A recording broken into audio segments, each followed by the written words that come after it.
I'm Lauren Honigman, lawyer and former City TV's legal specialist. And the following episode of FOTM Cast is intended for real heads only. If you're not deeply immersed in the TMU, a devout FOTM, do not listen. I'm not kidding. Stop playing this episode now. Somehow our innocence is lost. A little flat on innocence, but other than that, it was great. We'll go again. Huh? Mm-hmm. One more time. Somehow our... That's my sound, man. Still love that. By the way, you always go on about FOTM Cast. That's probably my new favorite thing. You know, people ask me if I'm tired of playing this song. Not even close.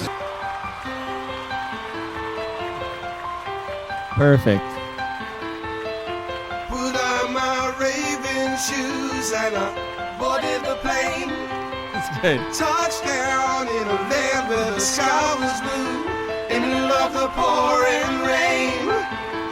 Combing the depths of the TMU for a quarterly review of fact checks, figures, and phrases that you didn't know you needed. It's FOTM Cast with your hosts, Toronto Mike, Cam Gordon, and Tyler Campbell. I'm raving till the sweat just falls down off me. I'm raving. Shout out to Energy 108. Woo! And Scott Turner and DJ Trance. Amazing. I never know what the opening song's going to be until I hear it with everybody else. And 2 thumbs up, VP. Woo! Thank you. And welcome to episode 1828 of Toronto Mic'd, an award-winning podcast proudly brought to you by Great Lakes Brewery. Order online for free local home delivery in the GTA. Go to greatlakesbeer.com. Palma Pasta. Enjoy the taste of fresh, homemade Italian pasta and entrees from Palma Pasta in Mississauga and Oakville. Visit palmapasta.com for more. Fusion Corp's own Nick Iones. He's the host of Building Toronto's Skyline and Building Success. 2 podcasts that you ought to listen to. RecycleMyElectronics.ca. Committing to our planet's future means properly recycling our electronics of the past. That's my first mistake of 2026. Take a note, Cam. Oh, I love it. I love this version. But let's not forget Ridley Funeral Home.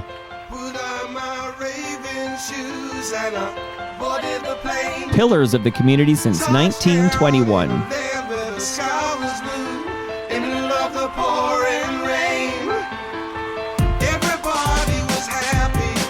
How can you not love this song? So Joining me today for this 8th FOTM Cast. Remember, this is for real heads only. If you're not a real head in the TMU, shut her down now. It's FOTM Hall of Famers Cam Gordon and the VP of Sales himself, Tyler Campbell. Happy New Year. Happy New Year. Sorry, I'm What's this part? Hold on. I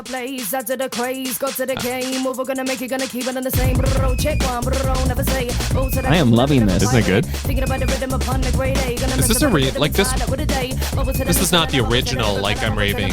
No. So this is Rat Pack, which is a cover of the original dance mix by a duo called Shut Up and Dance. Right. That one came out in 1992. There's a legal challenge from the Mark Cohn camp. They had to pull all the singles. The proceeds had to go to charity. So it became a very rare single to have. They cut a new version of the song that had the same lyrics but a different melody. So you might find that out there. Okay. This is Rat Pack. And it's hard to say when this was done, like 92, 93. And then there was a German group, Scooter, that did it in 1996. So Scooter. Yeah. Okay. I'm raving. Well, there you go. Yeah. Loving it. I'm loving that MF is on the live stream. Did you know that, Cam? Yeah, I just saw. So behave yourself. Happy New Year. MF Happy says, New Year, MF. Happy New Year. Have you wished her Happy New Year yet? Happy New Year to the TMU and all the FOTMs. That's from MF. Quick check-ins on the live stream. It's a very communal event. I'm very excited to see you guys. First episode of 2026. We're going to cover a lot of ground. Jeremy Hopkin is here. He set an alarm to be here. Moose Grumpy is here. I love seeing Moose on the live streams. Al Grego, the Royal Pain himself, is here. He says Happy New Year. Leslie's here. Excited she can see VP because I changed the camera angle. And we're going to do this thing. How are you guys doing? Let's start with you, VP of Sales. I am great. It is the start of another new year. You better butter your Q finger up, as they say. I'm good. I feel happy to be here. I feel alive. I feel cranky. I'm a little cranky. Yeah, I noticed it right away. We're going to talk about that. He's cranky. But great to be with you both as always. And let the record show, I like you a little cranky. Good. Yeah. I got some things to say. I actually like Rob Pruce now. Oh, he's so salty. More than I did prior because he showed a little salt with regards to Mark Cohen's walking him in. Sure did.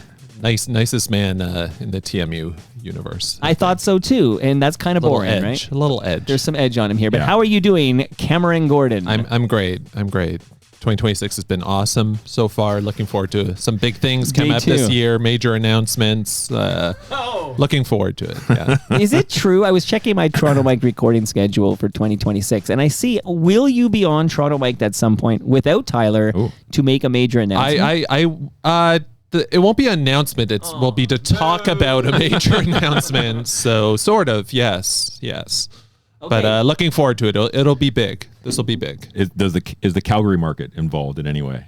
There's a bit of Calgary in it. Yeah, Good, it's good. sort of a Cowtown? cross Canada Yeah. thing. Sure. Excellent. Yeah. You know, I honestly encourage any and all major announcements be made on Toronto Mic'd. And, It's the place to do it. And I feel like it's like LinkedIn lunatics when they say, personal announcement or whatever they do Some here. So personal Cam news. Gordon has some personal news. Some personal news, right? Hashtag Okay. some personal So news. stay tuned for that in 2026. I can't remember how to begin these things, but what if I just spit out an observation I made? Please do. Sure. So this, because 2020, not only did the fourth quarter of 2025 come to a close, but the entire calendar year of 2025 came to a close. And here's an interesting coincidence that emerged. And it's just, no one will care except the real heads. And we're only talking to the 6 or 7 real heads that are still listening. But the 3 episodes of Toronto Mike that spent the longest time in my calendar in 2025 were these episodes. Actually, 2 episodes. I'm going to rephrase that. It's 2 episodes that were in my calendar the longest time in 2025. One was a visit from Rick Westhead. No, it's 3. I'm going back to 3. Oh my God, I'm off my game. I haven't recorded since Festivus, so bear with me here. The one was Rick Westhead, who was in my calendar for like 6 months because he had a book coming out and he was going to visit. Another was Paul Myers, who had a week in Toronto to promote his book about John Candy, and he was excited to visit the Basement Studio. And a third was, and I think Cam, you'll know this name, Stark Naked in the Flesh Tones. Of course, yeah. They were excited to be in the calendar because they were going to promote some show and they were going to do a deep dive into Stark Naked in the Flesh Tones. So those were the 3 episodes that spent the longest time in my calendar, and you probably know where I'm going. You want a fun fact about these 3 episodes? Sure. Yeah. None of them were recorded. Oh my God. None of them happened. So the 3 episodes that were in my calendar the longest time in 2025 did not happen. Have they been rebooked for 2026? None of them have been Oh rebooked. my God. Rick Westhead was just on some podcast. I feel like it was like Josie Dye's podcast, maybe. I feel like he was just on there. How dare he? I feel like he'd still be good to get on. I mean, I would have him on. No, this is not me. Sure. No. Yeah. I know. I happily, I know. it's a book publisher booked him. Right. And at some point, kindly said, there's some craziness going on with the promotion. We need to postpone this, but it never got rescheduled. So it basically died on the vine. It's unfortunate. Unfortunate, yeah. Okay. In happier news, since we last gathered, and I don't know what, maybe I should do you have notes, Tyler? Am I I have so many notes, Okay, Mike. you but go. No, please do. Say what you No, want to say. I was going to say, I don't know. I feel like it might be in your notes. Let me let you go, and then I can come back to my notes if you miss anything. Go ahead. Sure. So I guess where we always start is, what is FOTM Cast? And we're probably saying the same thing to the same 10 or 12 people, but I'll say it again anyway, just 6 in or case 7 some people. rando has clicked play on this by accident. FOTM Cast is a very meta recap of the previous quarter of the Toronto Mic'd podcast. So if you're a listener of the Toronto Mic'd podcast, maybe you missed some episodes, this is the place to come to get a full recap of what happened in the last 3 months. We'll talk about the facts and figures. We'll talk about some of the more notable or remarkable episodes, if you will. And it's just an opportunity for us to get together and reflect. We've been accused in some camps of being a little, I don't know, complimentary, kind. Right. And you need to fuck this shit up a little more. It's a point well taken. Back. It's a point well taken. So I'll Mike, you suck. Well, I did want to say this is probably the worst quarter of Toronto Mike that we've had.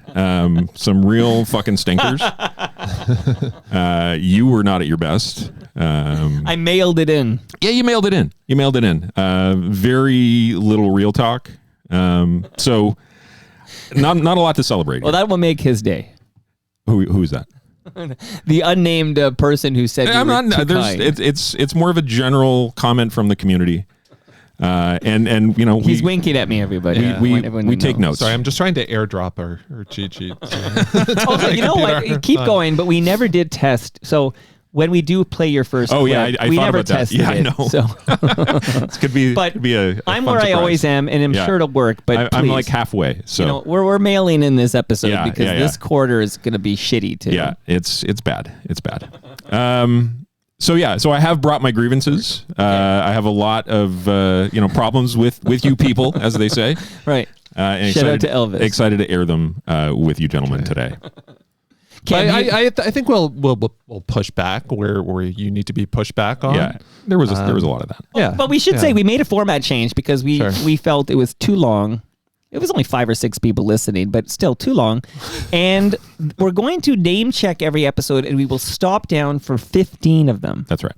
So for 15 of them, we will extrapolate a little bit. So I want to say this off the top. No, if you're not one of the 15, because we're going to get some numbers from Tyler in a minute, like how many guests and all that jazz. But if you're not one of the 15, you're probably not listening anyway. But also, no offense here, man. I love that you came over. We had a great chat, and it means a lot to me, and I probably think about it every night when I'm falling asleep. But we're only going to talk about 15. Yeah. There's only so much time. Mm-hmm. Time is the enemy. Yeah, we did 3.5 hours last time. That was egregious. Too long. Yeah. Too long. So I think we'll start with a little bit of mop up from the last quarter before we get into Wrapped. Okay. I just had a couple of things. So one of the episodes, which we're not going to talk too much about, but I did want to comment on, was Stu Stone, who was here, the great Stu Stone, Hall of Famer. He took you to task for your comments. Oh, so you're doing this now because we're going to go in order. I know we'll go in order, but I think it's important for us to talk about this here because you took a lot of grief from Stu, and deservedly so. Right. I failed to see the crystal ball. Yeah. Tell me that this Blue Jays team would be uber exciting. They deserved better from you, and Stu made sure that you were held to account. And felt it. But I did want to say that you weren't alone in that. The three of us had a conversation in April, right, where we had just been to one of the first Jays games of the season. Like the second game of the season. Yeah, Max Scherzer started. That's right. So I just wanted to play a little clip of the three of us talking about the outlook for the Toronto Blue Jays. Very good. What did you think of the vibes at the Dome on Saturday? In the actual seats was really flat. It's interesting. Like we may have seen a very historical game, as perhaps it could quite conceivably be Max Scherzer's only game he ever pitches for the Blue Jays. So there's that. But yeah, the vibe was not great in the stands. I quite like just hanging out in the bar. And when I went home, I told both my daughter and my wife separately about you guys should go with your separate friends, because I did find it quite fun just to hang out back there and see all the food and walk around and stuff. And the fact that you can get tickets very cheaply now, it's kind of a place to hang out. The 3 p.m. start time's kind of fun. It's like Nostradamus over here. I don't know, GLB Brew Pub and have a cheaper drink and watch on the television? Yeah, but I don't know. I also remember we, for the last inning, we were on that little overhang looking out over the Orioles bullpen. That was kind of cool. I don't know if I'd pay to go in there at this point, but it was fine. But yeah, in the stands, kind of lacking. I would say. What did you think, Tyler? Yeah, same. Like the vibe in the stands was really flat. Bad vibes at the Dome. Empty seats. Yeah, terrible. for the opening series of the Who'd season, buy a which fucking is usually ticket? a pretty well attended. Divisional rival. Yeah. Now it is still, or was still March, so maybe people aren't. And it was rainy. And it was rainy, so yes, definitely some. We do have a dome. We do. So definitely some true. other factors at play. But it's yeah, rainy. it's just the vibes around this team in general are just so lousy, and they were terrible last year. Vladdy's probably gone at the end of this year. Bo's probably gone at the end of this year. Bo Who's might be coming? gone. Yeah, to follow We're half right. kind of Stu nobody. Stone says that Ross Atkins is doing a great job. Yes, yeah. It's And what was the word that he used to describe Trump? Remarkable. Remarkable. Remarkable. Yes, he's doing a remarkable yeah, job. it is Much like the a job to president's. be remarked upon.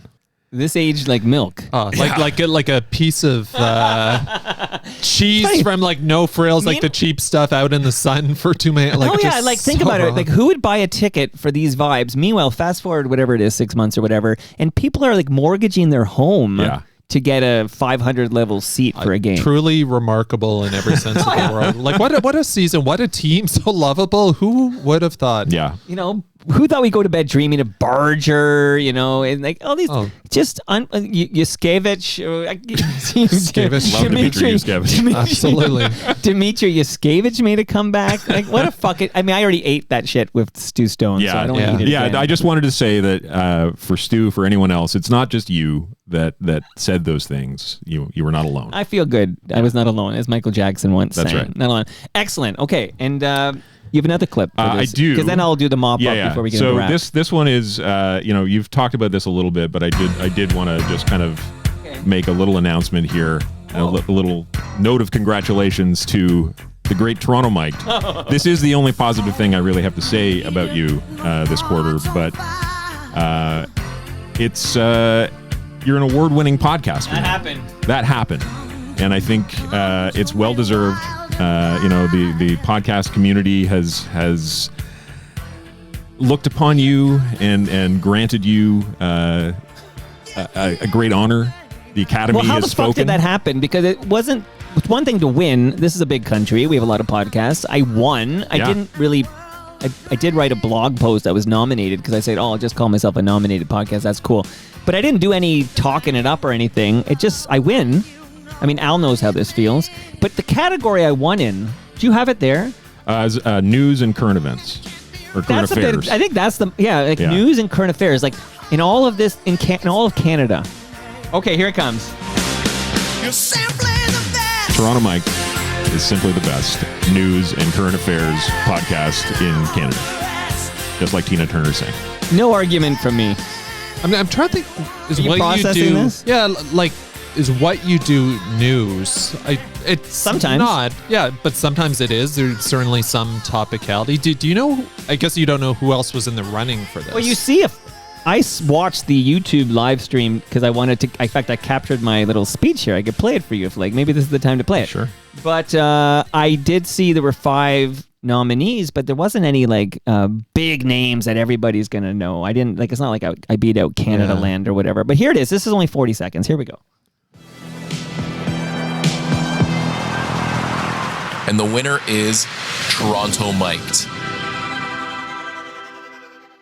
Wow, this is an incredible honor. I thought being nominated was rad enough, but it turns out winning is way better than just being nominated. This is awesome. So, Outstanding News and Current Affairs Series. What a heavy category. Toronto Mic'd. Man, what a labor of love this has been. Thanks to the Academy. Clearly not Thanks to the listenership, and thanks to everybody who voted for me. I am truly honored and humbled. Thank you. Presenting Outstanding Science Series. Oh, see, who wins that one? David Okay, Evans. so clearly unscripted, but they asked all nominees to submit the acceptance speech. And So then- this was like an online ceremony. I wasn't. Somebody said a couple of questions I've been asked, like, what did I get? Like, and do I have a plaque or do I have a trophy or do I have a medal or something? And I've received nothing so far, so I don't expect anything. But also, like, where was it? Like, it wasn't a live ceremony. This was all virtual. So, in fact, I'll be honest. I recorded that like 6 weeks before or something, and I didn't know the awards were being handed out that night. And I found out because Al Grego came into our WhatsApp group and congratulated me on my win, and I was like, "What are we talking about?" So thank you to Al for breaking the news. I had no idea, but yeah, that's exciting. I now added to the intro that it's an award-winning podcast because why the fuck not? And I look forward to asking you, where do you keep your Canadian Podcast Award? Good question. I'd love to have one. So thank you for the kind words, and I am humbled and honored to receive such a prestigious major award. Yeah, it's cool because it's who's the organization that runs it, or is it just Canadian Podcast Awards? Is it called the Canadian? Okay, it's a couple. It's like Katie and no. Oh, you had them on, right? Link. Oh, Jesus, we got to dig this up. But John, the couple, John for sure. Link Gates. Link something. I'm gonna look it up in a moment. But the lovely couple did visit the basement. Yeah, I remember. Okay, yeah, very cool. Anyway, congrats. So it happened. You know what? I'm not gonna give it back. Hey, don't this false modesty. Come on. Too many. I do want to say you literally have like this Toronto Star on your wall. Like you're clearly not beyond accolades. And I'm still under the radar, and I like it that way. But I also that was nice to win that award. I really am honored, and I'm gonna hype it up a little. Why not? But I think the greatest accomplishment from the past quarter is I was asked, and I humbly accepted the honor of being the Grand Marshal for the Etobicoke Lakeshore Santa Claus Parade. Like to me, that's unbelievable. Yeah. It's like literally a pillar of the community. like seriously, just in your own backyard to be asked. And they had like, a banner. Cool. Like there's photos and everything. People saw this. I was waving to people like I was the Princess Diana or something. And I had a banner that said Happy Holidays, and it had the Toronto Mike that you had to logo on carry. it. That I carried with Peter Gross, fellow FOTM Hall of Famer. So I just wanted to say that happened in the last quarter. Were people watching the parade? Were people like Toronto Mike? Yeah. So if they're like wave, a couple Mike. People would like say things that told me they listened. I had a lady say, "Bring back Mike Stafford." Okay, that was yelled at me. Okay, yeah, sure. So, Which you did, and a bunch of people who.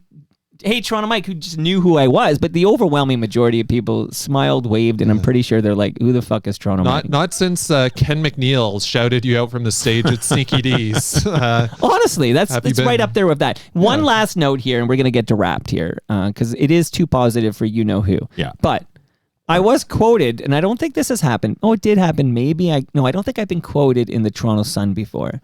But I was quoted in the Toronto Sun by Joe Warmington. Oh, Night Scrawler. Yeah. That happened in the last quarter because he called me up to chat about retiring, John Oakley retiring from 640. John Oakley after a long career. And I gave him some couple of sentences, and one of those sentences ended up in the Toronto Sun. Let's get that sentence up on the wall.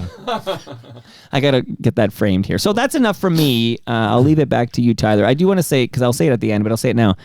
You do the heavy lifting on this FOTM cast. I have to be here because I got to record it. But Cam just sort of shows up, and I just show up. But he does listen, and I appreciate that very much. And he brings his unique point of view. Right. But you're doing like critical. Clip exercising. What is that? You're excising clips. I'm clipping. You're playing these clips. You are sharing Google's documents with like which order of what. I really think you're doing the production on this episode. The EP. Technical production by... See, EPs, I found out just a vanity title. We'll talk about that. Oh, is it? Okay, so just the P. We'll talk about that. You just want to be a P. You just want to be a producer. Yeah. And speaking of a producer, I have an email from a producer that I will share later in this episode regarding an episode where we talked a lot about executive producers, and it may have been the last episode of 2025, so we'll get to that in about 3 hours. Wonderful. And just to say, Al Grego has rightly pointed out that it's John and Jen are the... and they're lovely people. Yeah. Two nice people who are FOTMs. They certainly are. Should we wrap it up? Let's wrap it up. Oh, you know what? Wrap it up. I thought why don't you play these clips? Come on, why am I doing this? Here we go. Rap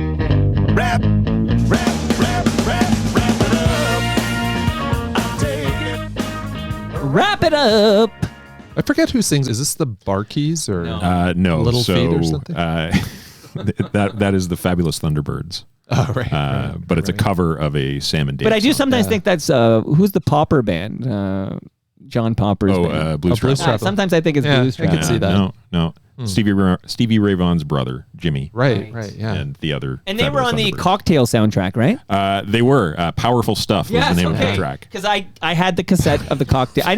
I have no memory of seeing the movie Cocktail. I actually just watched it a couple of months ago. It was as bad Filmed as I here, remembered. right? Yeah, largely filmed here. Big the Lakeview Diner plays a big. Is there a Casa Loma scene, maybe? No, Casa Loma. There's a Don Jail. So the big sort of stage bar is in the Don Jail. We should do an episode about Cocktail. Get J-Ho. This is J-Ho's Popper's territory. Pub is in it. Am I wrong? I think it might like be a scene or two. Okay, but has Cam Gordon seen Cocktail? I don't think I did, but like talk about an iconic soundtrack. Because that had Kokomo. Kokomo, Don't Worry, Be Happy's on it. Yeah, Am I that's wrong? right. Yeah. Okay, that's Monster, by the way. And that cassette did find its way into my collection. Sure. And I remember the Fabulous Thunderbirds being on there. Yeah, powerful stuff. Flipping, what are those things? Shakers, tumblers? Whatever. Shakers, cocktail shakers. Sure. Yeah, mixologist. Cocktails and Dreams was the name of the bar. Okay. See, I gotta watch this again on Stella. 80s. Yeah. All right, take it away, Wrapped Man. Okay. The 54th quarter of Toronto Mike has come to an end. Wow. 56 episodes in the quarter, which was up from 50 in Q3. Oh, wow. Making it the 6th busiest quarter of all time. The average quarter is 33, but since the start of 2020, the average has been 52. Okay, so this is above average. I do know I try to lighten it a bit in the summers, which means you come off the summer for one last quarter of 2025. I feel I would go heavy for that quarter. Yeah. No, it makes sense. Since it's year end as well, a little year end wrap. So 218 episodes. Wow. For the whole year. Wow. Making it the second busiest year ever. Well, that means I hit episode 2000 in 2026. You sure will. Wow. Yeah. Unless I shut this fucker down. 2023 was the busiest year. It had 223 eps. So you were very close to being the busiest year ever. Wow. Yeah. I'm trying to slow down. Yeah, it's not working. I'm like Owen Wilson over here. Wow. Wow. 61 individual guests in Q4, which was up from 51 in Q3. I have a question. Yes. Are you counting I am not. voices on what's it called? TMLX. I did 21. not count multiple voices on TMLX. Well, then this is a false number, right? It's right, not, Cam? though. What do you think? Yeah, I don't know. That's almost. I think it's a separate category. Here's Just the people hopping Why? on the mic. here's That's a the different type. rule that I use. I'm listening. Yeah. If they are named in your description of the episode, then I count them. I got to rewrite that description. Because then I have to like sit there with a fucking pen and say, there's Okay, so what was the Canada number Kev. excluding TMLX 21? What was the number? 61 guests. That to me is wild because there's only like 90 days or something, 91, 92 days in a quarter, right? Yeah. You have some episodes with So multiple 2 out of every guests. 3 days. I know, of course, there are episodes of multiple guests, Yeah. but still. I'm trying to think what are the one-off hopping on the mic episodes. There was the Party for Marty, that global thing you did, global news. Oh yeah, the 640. That was at the GLB Brew Pub. Those 2 for sure. I feel like Live from Chrissy Pitts is sort of a series Yeah. because there's been a few of those. 2 summers ago, I did a few of those. Yes. Yeah. And then TMLX events, and now it's down to one a year where people jump on the mic. Yeah. At Palma's Kitchen, and we'll get to that because it was an episode. But was. I got to It say was an thank you to episode, Palma yeah. Pasta It for existed. hosting, and thank you to Tyler who drove me to that event, and Always a we pleasure. picked up the Great Lakes beforehand, and some hop pop where we had to almost smuggle it. That's right. To Palma's Kitchen. They're very the good people at GLB are always a little suspicious of you when you come in and say, Well, it "Give me depends beer." who's doing the Yeah. who's at the counter. Yeah, I'm just going to take this beer now and this ice. Well, that's how it works. It's like I'm holding them up if they're new, right? And they don't know who I am, and I'll be like, "Yeah, I need 5. I think we got 5 cases." And, and then they're like, and I'll say, and I won't give the secret, but I'll say, in the POS system, put it under this, and then I think they'll sometimes say, "Is this the employee discount or 40% off?" And then I'll look them in the eyes and say, "It's 100% off." And there is a moment, Right. where is he joking? Yeah, does he have a gun? Is he robbing us right now? Yeah. There you go. Always fun. Yeah, but we always come out with. And the we beer. had Morgan with us, and Yes. she enjoyed the apple cider that Mike Majeski That's right. brought. I think his wife was serving it, and we did flirt with Majeski and consider maybe he comes back in 2026. Do we have an update on that, VP of Sales? The conversations are happening, and I hope to have an update very, very soon on that. All right, thank you. Just the last. Thank you for your efforts. Of course, my pleasure. The last note: 32 first-time guests in this. That's a big number. past quarter, That's solid. Up from 27. Too high. I don't know if I need to have that many first time it's a lot. guests. It's a lot. Okay, fresh meat. Okay, so those are the numbers, the figures from Q4. So let's run down those eps.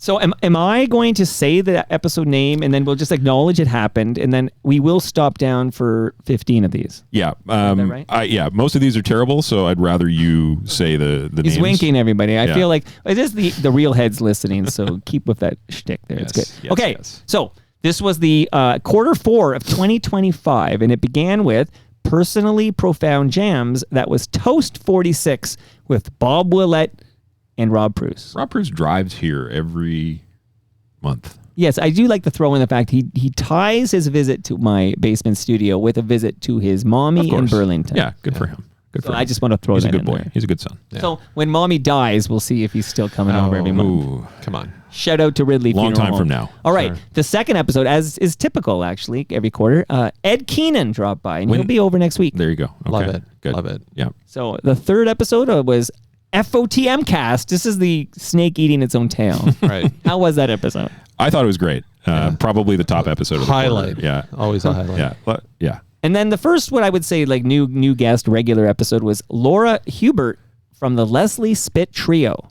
How was that? It was honestly, it was great. Yeah, I need to go back and listen. You to need that to one. listen I to. will. Did you listen, Cam? I did. Underrated band, and one I sort of didn't know too much about the backstory and stuff. So it's Interesting. Great. Like a dog was in the band. Yeah. Interesting. Yeah. And Laura was great. What's the movie? Roadkill or Route 61? Highway 61? What's the movie? The Bruce McDonald movie? Yeah. Highway 61. Highway 61. Or was it Roadkill they were in? They were in one of the movies. But both could have been in both. Both. Like Acid Okay. Test. Yeah. Yeah. Okay, great. Now the first clip we have is from an episode with Rudy Blair. Yeah, I really enjoyed that episode. Rudy what a career he's sort of carved out for himself.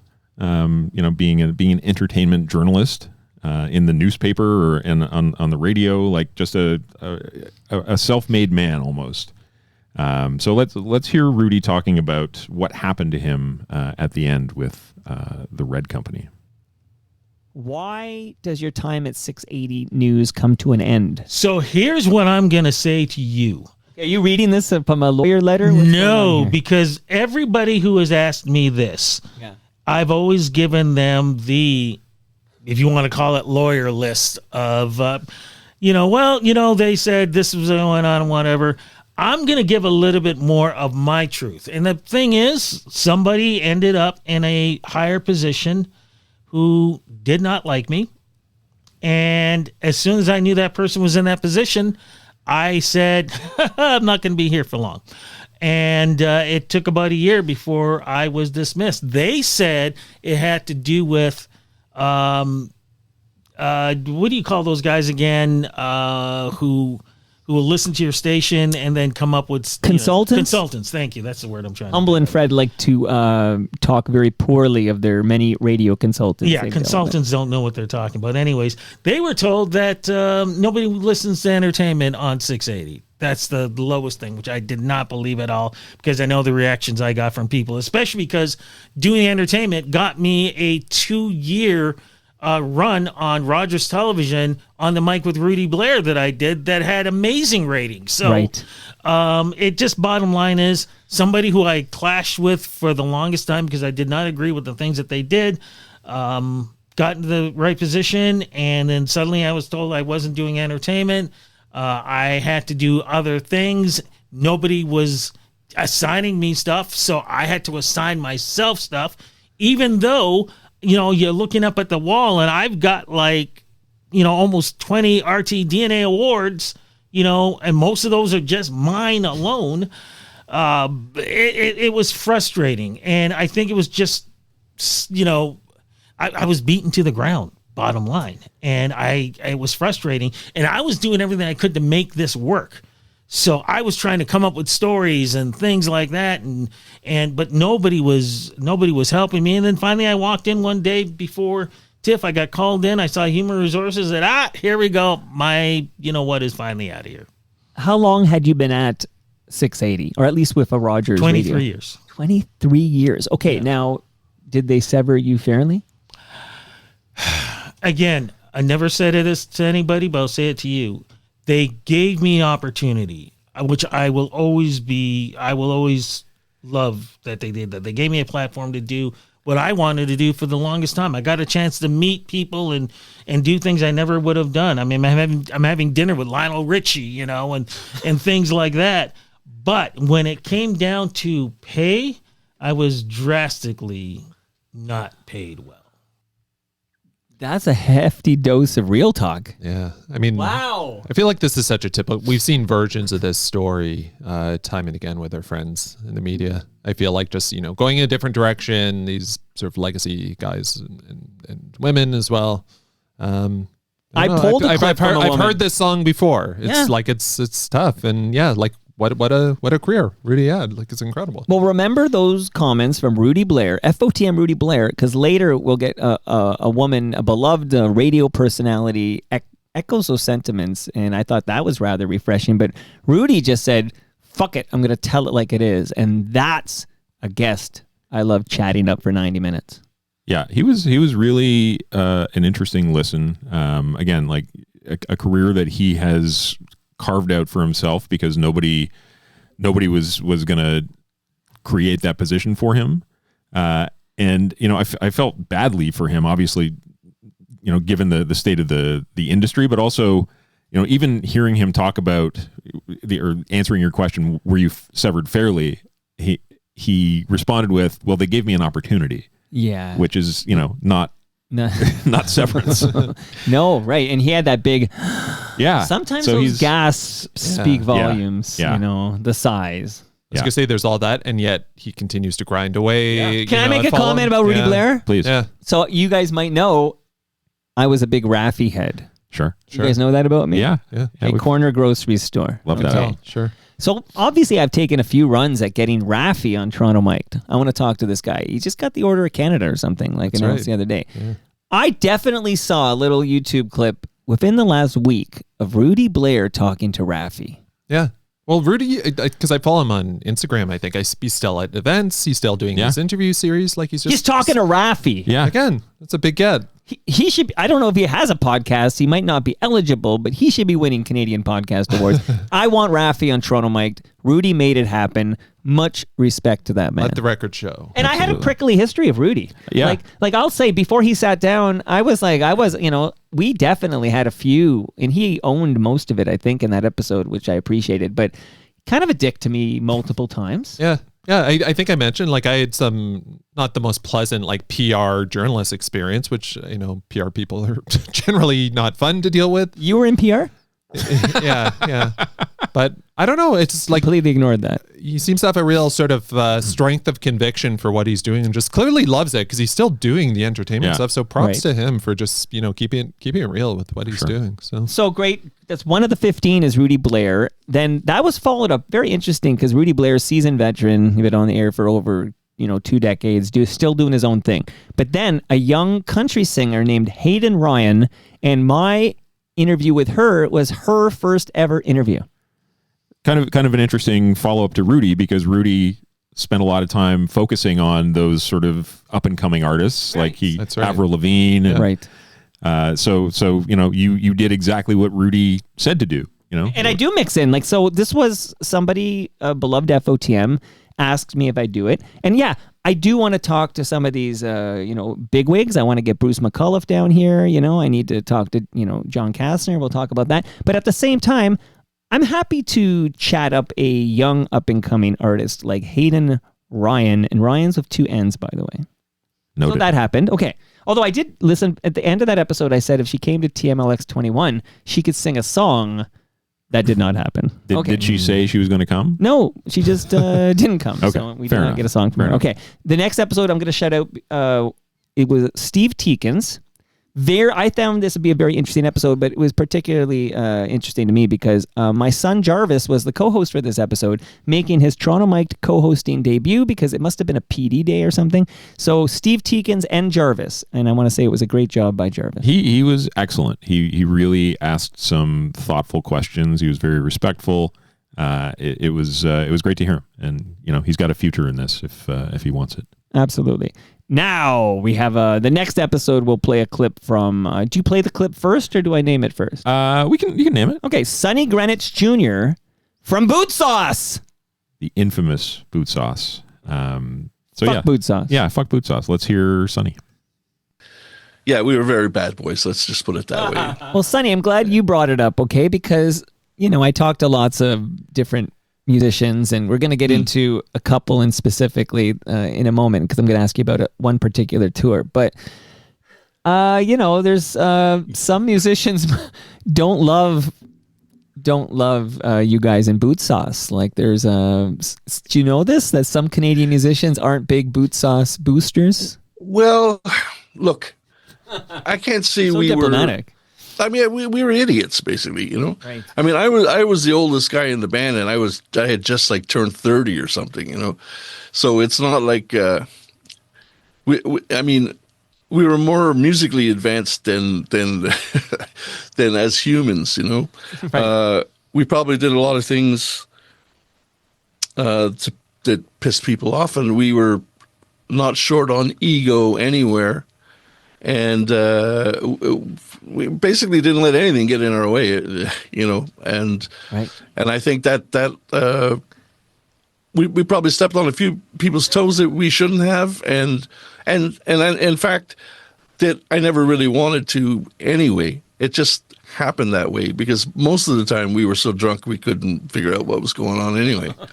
Okay, I feel Except for the shows, we were always sober for the shows, and then after the shows got trashed. Well, Sonny, I feel like this is the start of the Boot Sauce redemption tour here, okay? Because you guys, like you said, you were idiots. You were, you had some substance abuse problems. You had no shortage of bravado. Because when I read old interviews, and it's you guys thought you guys were pretty hot, and I think that the Canadian mentality is to be a little more humble, more modest, and I think to hear that kind of brash, like we're awesome attitude can rub certain Canadian musicians the wrong way, perhaps. Oh yeah, definitely. I mean, without doubt. But I mean, you got to think. I mean, Drew and Perry had just come back from London, and they were, doing whatever they were doing over there. So I don't think we never really thought of ourselves as like a Canadian band. We just thought, we're here and we're doing something special, and no one's going to get in our way, kind of thing. But it was ridiculous. I mean, although we did make some friends along the way. I'm sure we got one or two. Okay, well, so let's walk through it. So just before we get to it, because I have some key questions. As John said, I'm looking for you. Like quite literally, I decided one day I need to talk to a founding member of Boot Sauce to find out, like from your perspective, like how it all came to be, and then. Because I didn't think it was fair to you guys that, I don't know, Art Bergman, for example, whose name will come up in a minute, but Art will come on my show, he'll be in the basement here, and then it'll essentially be fuck Boot Sauce, right? And I feel like, no, like we need to talk to Boot Sauce and understand, like, where you were at that time and where you are today and all this. I think it's only fair to Boot Sauce. Well, go ahead. Let me put it this way. I love Art. I've always loved Art. Art was one of my favorites. And in fact, the reason we had him on the tour is because we loved Art, right. And also the Sons of Freedom, who I absolutely loved. But the thing about Art was having a hard time at that time, as well as we were. And the problem, we had management that basically would not let us do anything to help anyone, like for instance to help Art. I mean, a couple of times he was having problems getting from one town to the next, and the tour manager just said, no, wait, he's not getting on our bus, forget it, it's not happening, and I mean, oops, VP, you're gonna lose your Hall of Fame status. Because I was clinging to what happened on that bus? Give him a moment, everybody. This is a live presentation. Art was one of my favorites, and in fact, the reason we had him on the tour is because we loved. Oh, he went back, eh? And also the Sons of Freedom, who I absolutely loved. It's okay. Not let us. Here we go. Do anything to help anyone, like for instance to help Art. I mean, a couple of times he was having problems getting from one town to the next, and the tour manager just said, "No, wait, he's not getting on our bus. Forget it. It's not happening." And I mean, we got the blame for it, but the problem really didn't stem from us. I don't think why would we care if Art got on the bus with us? I mean, we had great fun with Art. I loved Art, still to this day. I mean, it kind of makes me kind of sad to think that he might think that I don't like him. Wow. I feel like that tour could be a documentary. It was called like Big Bad and Booty or something. Yeah, but you know the problem is, because I'd make the fucking doc myself, except that band, Sons of Freedom, is such a blind spot to me. Yeah. Am I the only one in the room? I have no connection to Sons of Freedom. Same. I totally remember them on CFNY. I know. How come I don't? Like, like they had two songs maybe. Okay. I remember Gandharvas and their two songs. I don't know why I don't remember Sons of Freedom, but this is on me, obviously. That whole tour, there was 4 bands. So I think Boot Sauce headline, Art Bergman, Sons of Freedom, and Pure. And as a Speed Freak and Denial Pure. and whatnot. Yeah. 4 bands at different. I don't know. Anyway, I think it was great having Sonny on. I feel like it really humanized Boot Sauce, who are also just sort of a weird band in the history of CanCon, because they showed up in the late 80s. They were on CFNY, but they were kind of a punchline type band. Well, ask Brother Bill about Boot Sauce. Yeah, Canada's Red Hot Chili Peppers. I think he coined "fuck Boot Sauce." Yeah. And yet they clearly had the industry behind them for a while, because they were around. They were on Much Music. They were touring headline tours in Canada. Art Bergman, Ivor Hamilton, whose name will come up later, the last episode of 2025 to be specific, was what was he at UMG? Where was he at? He was at one of the big labels, BMG, and they were heavily pushing Boot Sauce, and he was a huge. In fact, I will say I started saying "fuck Boot Sauce" because multiple guests were saying "fuck Boot Sauce," and I started using the term because clearly the Canadian music industry says "fuck Boot Sauce," and I was getting a little mild flack that I was too hard on Boot Sauce. Yeah. Therefore, I had to find the only member of Boot Sauce who seems to be speaking publicly is Sonny Grenitz Jr. And thanks to John Kastner, who we'll talk about in a moment, I got Sonny on, and I'm really listening to that clip. It felt cathartic almost. Like, okay, they own it.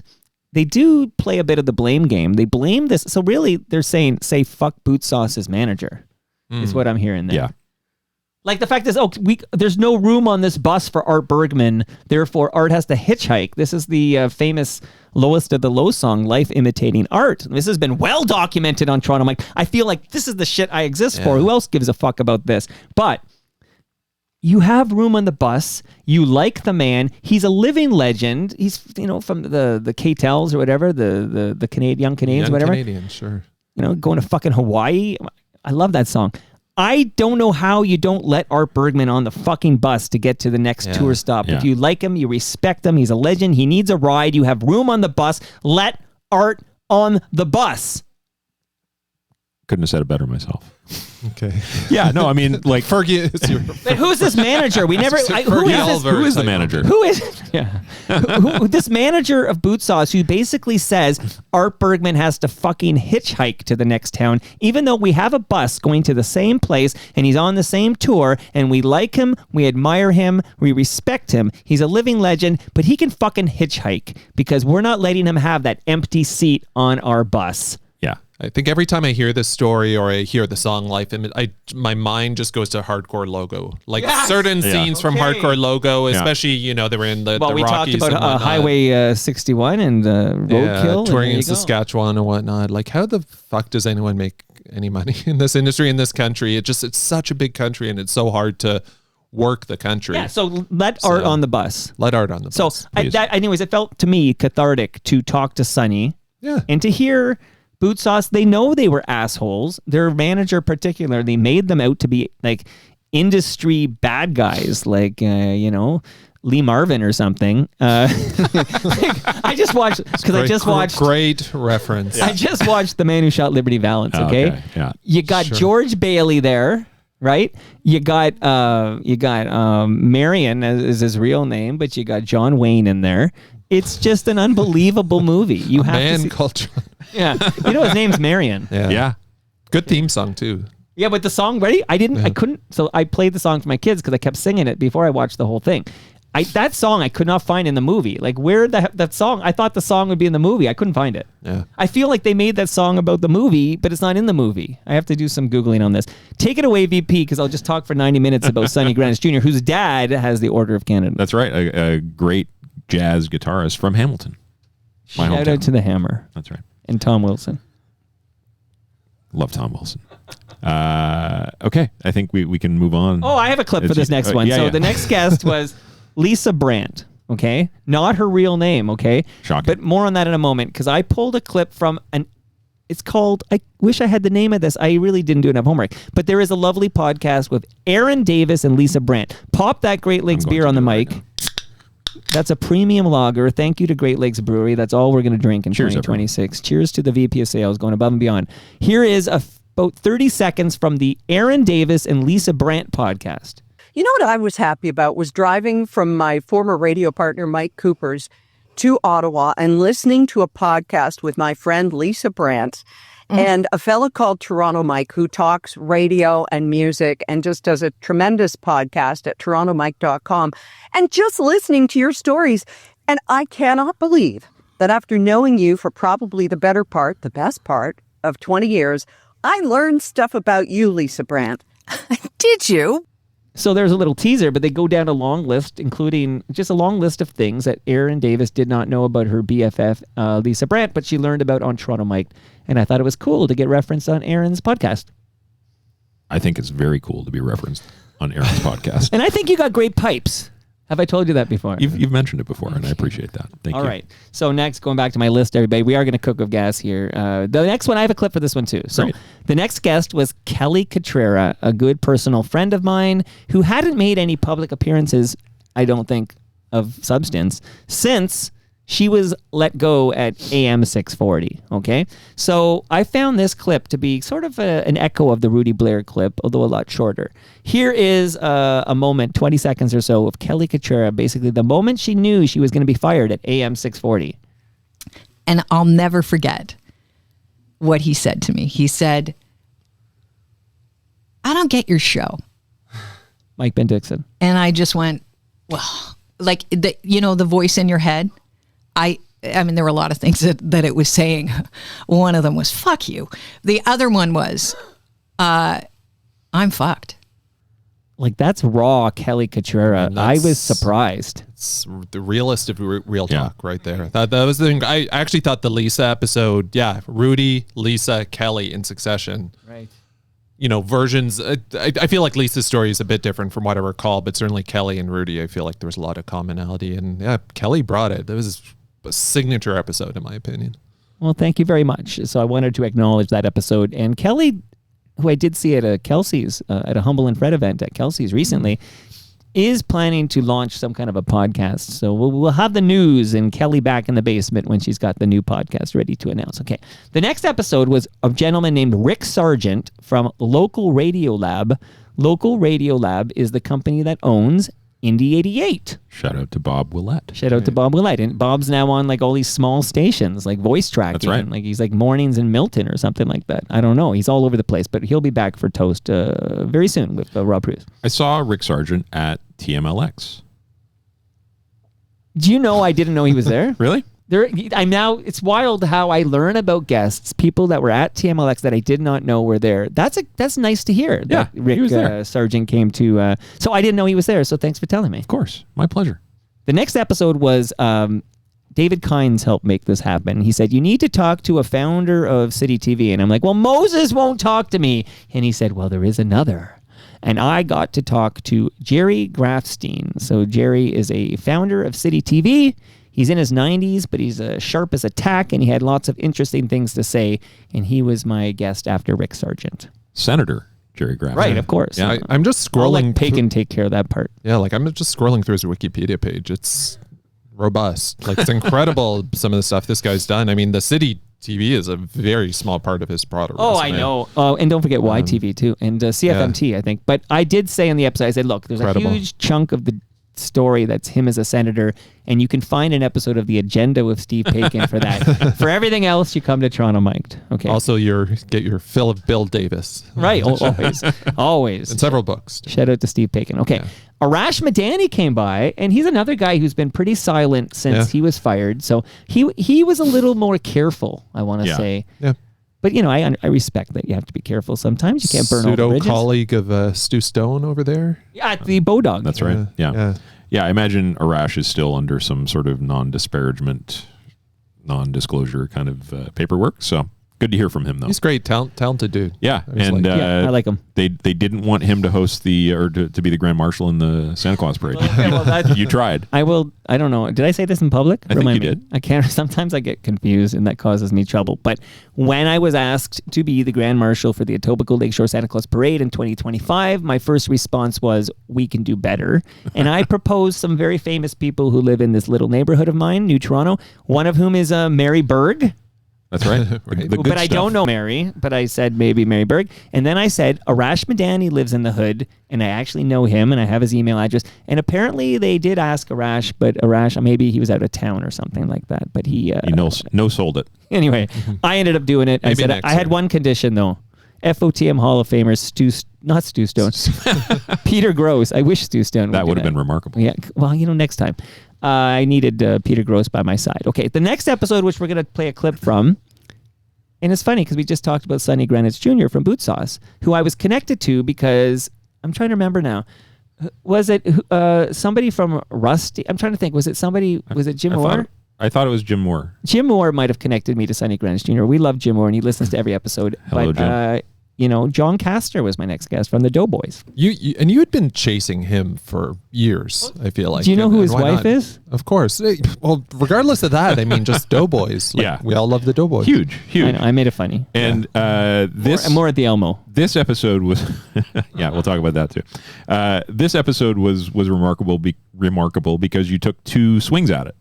There was a short-lived, very brief, because he was a no-show. Yeah, he no-showed me, and I let him know via the Toronto Mike podcast feed, and then he rescheduled, and I deleted that episode. Yeah, so that was a very rare and limited edition episode that no longer exists. It's a collector's item. Yeah. Put it on a torrent or something, and the Pirate Bay. Yeah. But I will say, if the audience that might have heard that is listening to FOTMcast, both of them. I heard it. Yeah. Now, does Cam know what we're talking about? Sorry, for the Forgotten episode, I remember. Oh, you do remember? Yeah, because you called him on it too, and he didn't really have an explanation. Like, it's just I think he just forgot. I think just shit happens. Yeah. He's a Hollywood guy now. Yeah, exactly. Yeah. Okay, so you got to time zones. So John was a very interesting cat. He had a lot to say, and I think there may be some, I don't want to say exaggeration, but some things that may or may not be true in there. But it was a very interesting chat. And so here is John talking about Scott from Rusty. Okay, so how do you meet the rest of the guys? Well, Scotty, the guitar player for the Doughboys. He played in the Asexuals a little bit. He rehearsed a lot with us, but he never managed to make it to any of the shows. But when I was like a little kid, like 10, there was this guy, Chris Roller, that lived across the street. He had a band, and Scott played guitar in his band. And I used to sit under the ping pong table and unplug the lights. I did their light show. I'd unplug it and plug it in and unplug the lights. And Scotty, who plays in Rusty, he was like, he's a 62er, I'm a 66er. And he's kind of like, he was the guy that I looked up to. Like, Scotty's got some, he's got very good taste. He knows what's good and what's bad. And he's kind of been someone who's kind of showed me a lot over my lifetime. Scott's a special dude. But, okay, then that begs the question, why does Scott, and I did have Scott on this program. He was in the basement here with, Ken McNeil. Uh-huh. And I'm trying to remember now, but it sounded a bit like, I don't know, was he kicked out of the Doughboys? Like, why did he leave the Doughboys? He just stopped showing up. Yeah. I mean, Scott was like, here's a perfect Scott story. Like when we were like the first Doughboys tour, you know, a lot of us, we were like collecting welfare, like, you know, we weren't making much money. I booked all the tours. We were on tour in America. Our record hadn't come out yet. So it was just like, you know, go see the ex-singer of the Asexuals' new band. Luckily, like about a week into the tour, we hooked up with MIA and the Descendants. We played a few shows with them in Sumter, North Carolina was the first one. And then they took us on the rest of the tour. But on that tour anyway, you know, I remember like pulling up at a truck stop after a show, going into McDonald's. Scott meets some girl, slips out the back door, and then disappears for 24 hours. Comes back. We're using all of our welfare check to get gas to the next city, and he's gone off with some chick that he's met at the truck stop. Well, we waited in the car in the parking lot of McDonald's. Well, that's rock and roll, man. Yeah. So, I mean, I think that, you know, Scott he was on a different plane. You know, I think he was a lot more talented than us. And did he get kicked out? He just stopped showing up, really. I mean, quite honestly, if we would have had the choice to have kept Scott in the band from day one till the end, we obviously would have. But he just stopped showing up. You can get me these clips, right? Because when I've been told by Jim Moore that Scott McAuliffe, the guy we're talking about there, founder of Rusty, who was in the Doughboys with John Kastner, he will return to the Toronto Mike studio in the first quarter of 2026. He's going to deliver me some Fluke vinyl. Ooh. Which, as you see, I've got new shelves. It's going to go right wall here. Of vinyl. The wall of vinyl is going to go right here. And I will I'll play that clip for Scotty and get his reaction to that. Yeah. Very, very interesting. Kastner's an interesting dude. Like, just very entrepreneurial, and just sort of willed his career into existence. And Doughboys were great. Like, yeah. Like, I think Asexuals were like a fairly big deal, sort of in the more punk sphere. Yeah. But I don't know. Toured Europe a lot. Toured the U.S. Moved to L.A. Yeah. Married a TV star, because he was involved in Canadian Music Week. He was like the programmer for a while. Am I imagining that, or North by Northeast? Is that right? You know, you might be right. I can't call you a liar. I'm not going to call you a liar. The part that kind of caught my ear was when he talked about all the bands that he's managed. Right. And he was mentioning like the Lemonheads and the Replacements and Sebado and like, really? Yeah, some big bands there, Yeah. but who knows at what point in their career. That is true. I did Google it. He was part of like a management company that did handle tours for those bands. So I think it is true, and you can sort of see it is that generation too. Like it's all sort of like 90s bands still touring. I never had a moment in the John Kastner episode where I thought, oh, this guy's full of shit or whatever. Like, and not to say he's full of shit, just like I don't know. And I got to say, it was a long time coming, if you will. I've wanted John for a long time, so thanks again to Jim Moore, and we made that happen. And I just want to let the world know that the Aaron Davis, Lisa Brandt podcast that shouted me out is called Gracefully and Frankly Podcast. Very good. So maybe we got to workshop that title, but that's the name of the podcast if you're looking for it. Al Grego on the live stream says, my mission for 2026 should be to find out who the manager of Boot Sauce was and to have them on the podcast. I won't say this name because I don't know if it'll get me. I don't want, Lauren Honigman's in my right ear telling me don't say the name, but I would start with name redacted. Manager of Martha and the Muffins and one of my teachers at Trebas Institute. I can totally hear him say, fuck Boot Sauce. So some leads there for me to follow up on in 2026. Threads to pull on. Threads to pull on. And just confirming, for anyone who cares, which might be nobody, he was the programmer for Canadian Music Week, John Kastner. Oh, I care. So, you're talking to the only two people who care. The other thing in the Kastner episode was the little thing at the end where he talked about being at Tom Green's wedding. Yeah. And he said he'd get Tom Green on the show. How's that going? It's there. I didn't follow up yet. I will probably send him a note now that you reminded me because Tom Green belongs on Toronto Mike. He does. He absolutely does. He's not bigger than Snow. Of course not. Yeah. That happened in 2025 as well. And the Scott Thompson episode happened in 2025. What a year. What a year. Let's do 3 hours on the year in review right after we record this episode here. So, okay. So I love the John Kastner, and it was great to pair that with the Sonny Grants Jr. episode. For sure. Actually, very important to me.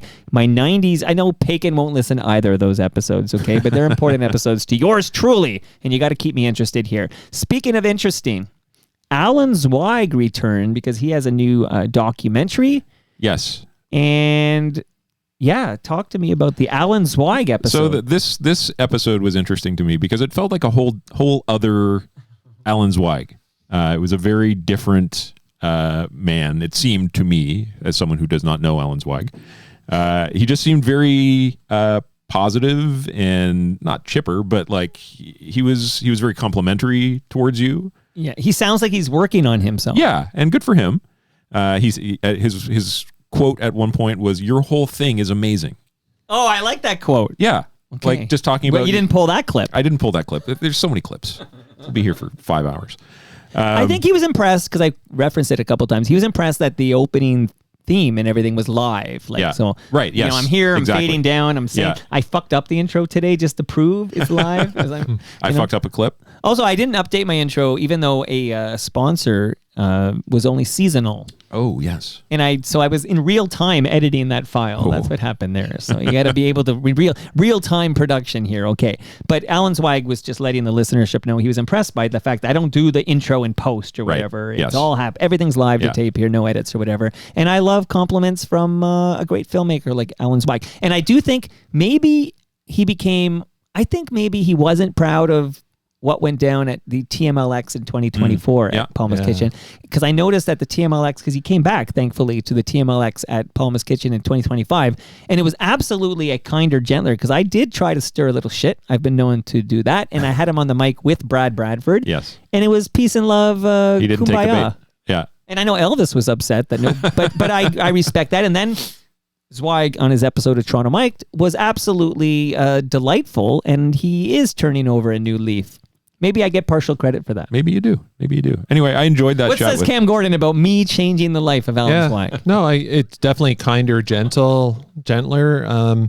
Again, one of these people that just keeps on creating. I actually thought the stuff about his new documentary is it's actually like a topic that I feel like as I age, I think a lot of in terms of not suicide, but more like just like self-determination and whatnot. And, you know, there's somebody in the news right now, I think it's a Canadian actress who's decided to like end her own life. Claire Brasseau? Yeah, and I actually feel really, really strongly about this. So I know a little bit of her because in the early days of the Humble and Fred podcast, she was a friend of Amanda Barker, who is a local actress, improv person who was producing the show before. Actually, she was the producer before I became the producer officially in 2018 or whatever.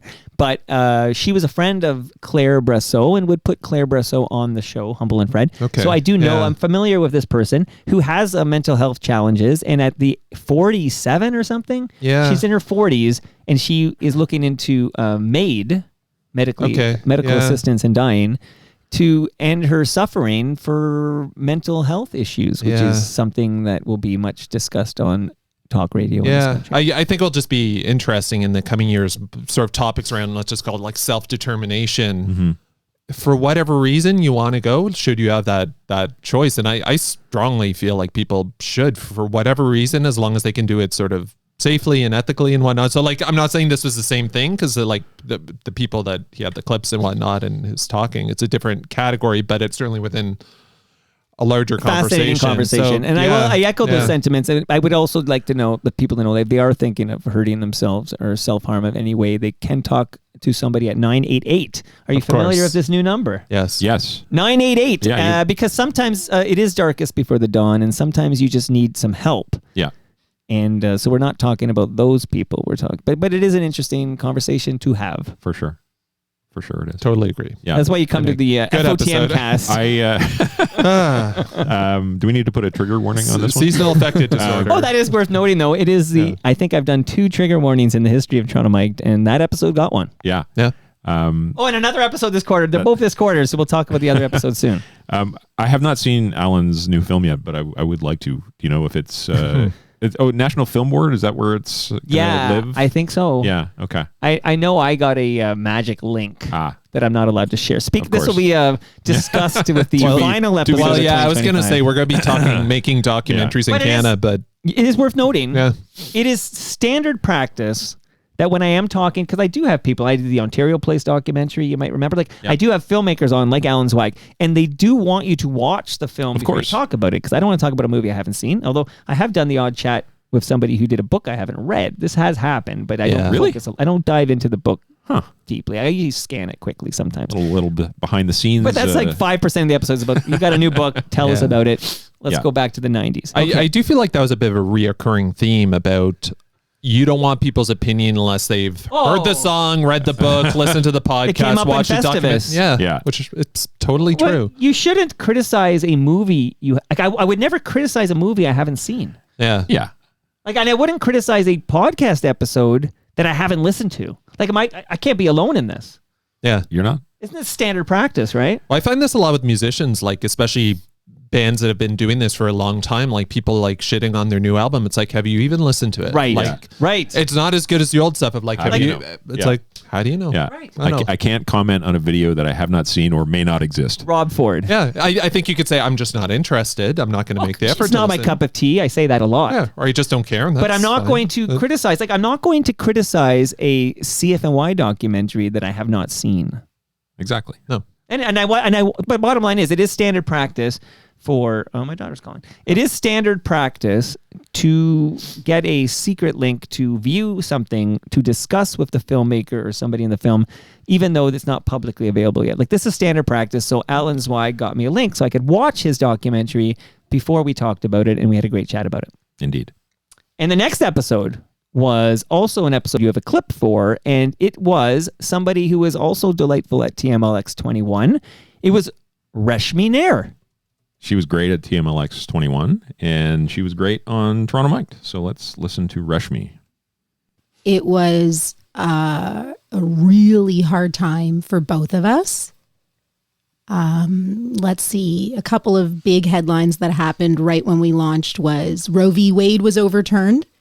Right. And we have a 4-hour talk radio show. And we were told in our story meeting, and maybe a couple hours before we went on air, don't talk about Roe v. Wade. But why is that? Why? Why is that?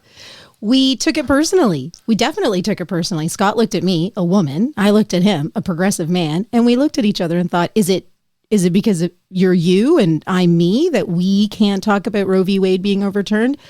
I don't know. When the Queen died, we were also notified in our editorial meeting, there won't be anything negative said about the Queen. Wow. Or colonialism. Wow. Right.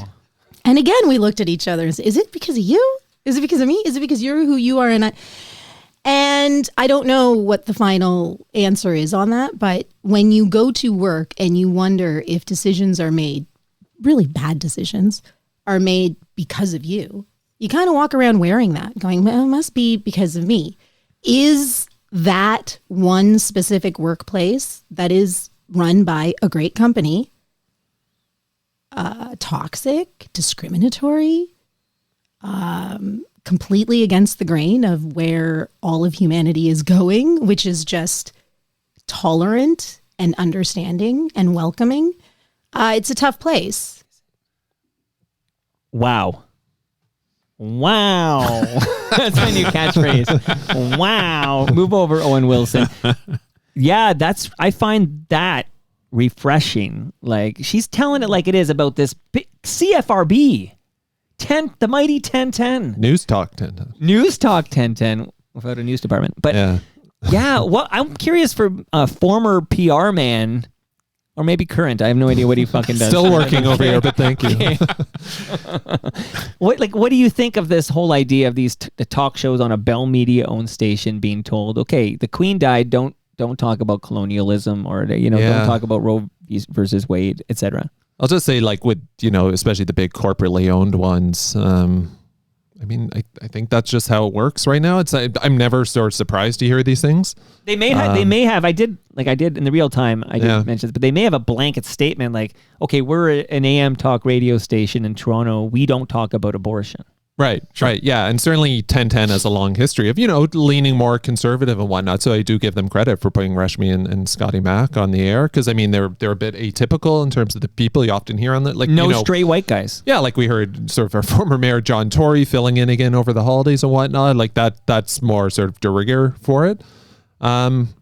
So yeah, I mean I hear she sort of had friction and some pushback and sort of advice and notes and whatnot. It's like seems about right. I don't know, not surprising, like rightly or wrongly. But a great FOTM. Yeah. And that was her second appearance. And she is, I mean, I'm going to save this announcement for another episode that's coming up that we're going to talk about of the 15. But, maybe I can just say that she will be back in this basement in the first quarter of 2026. This is an awesome, like if you care how media works, I thought this is just fascinating. Like Look into my veins. Yeah, great quarter for just like real talk about Canadian media. You got to ask the right questions. Yeah, okay, Cam. of course. Tyler, what do you think, Reshmi? Yeah, no, I was not familiar with her work, not being a talk radio listener. Although she was on CBC. Yeah, I missed her there and CP24. Also missed her there. And you were a big Queeby head, weren't you? Oh, I was huge on Queeby. Yeah. No, but Quibi wasn't. Oh yeah, well, quick bites, right? Quick bites. Quibi. Yeah, no, I just really like her. The way she is. She's very outspoken. She's very opinionated, which I guess you want in a talk show host. But she's also just very engaged with the TMU. Like she showed up at TMLX and she was on the mic and had a great chat and hung around. Like she didn't just leave. I got a selfie with her after. Yeah. No, she stayed for the whole thing. She liked the vibe, yeah. And I know when she was on, she remarked that she was not talked about in the previous FOTM cast. So if you're listening, Reshmi.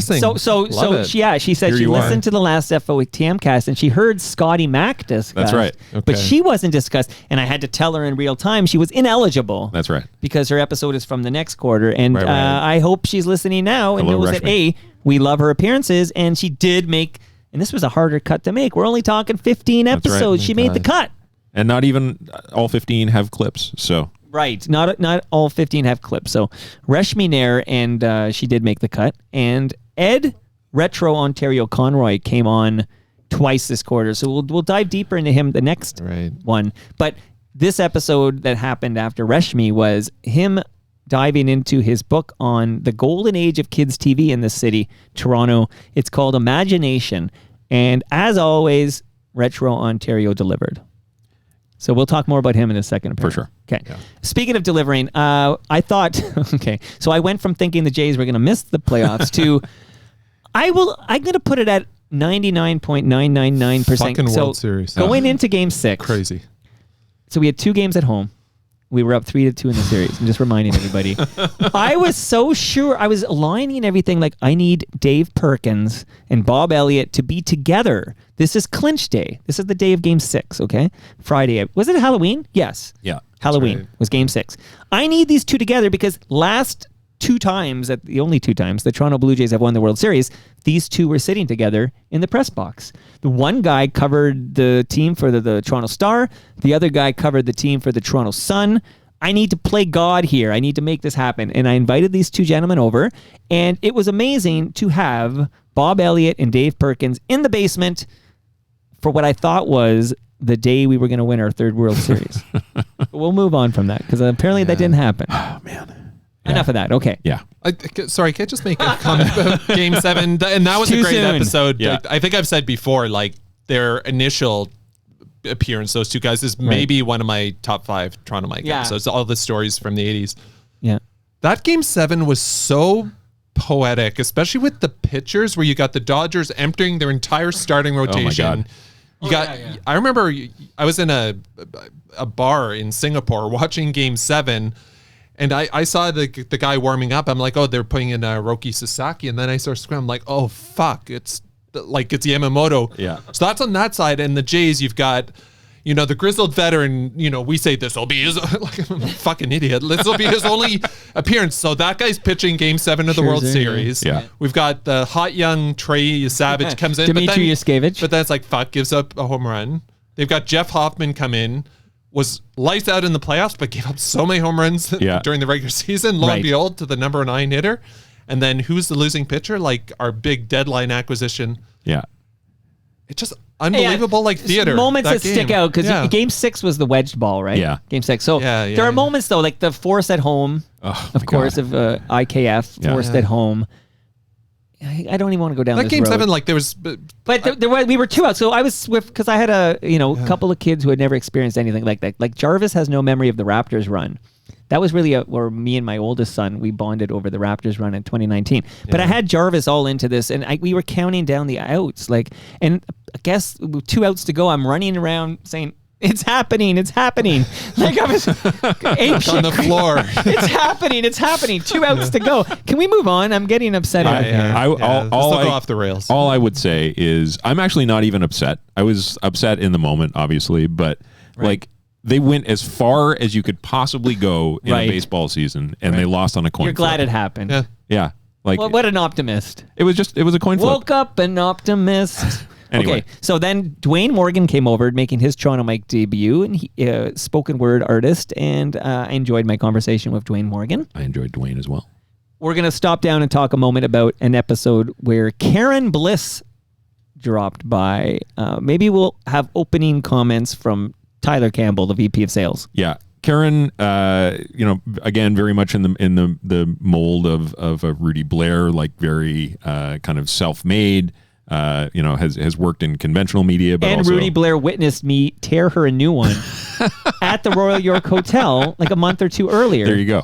The David Kynes breakfast I attended. Yes. Yeah.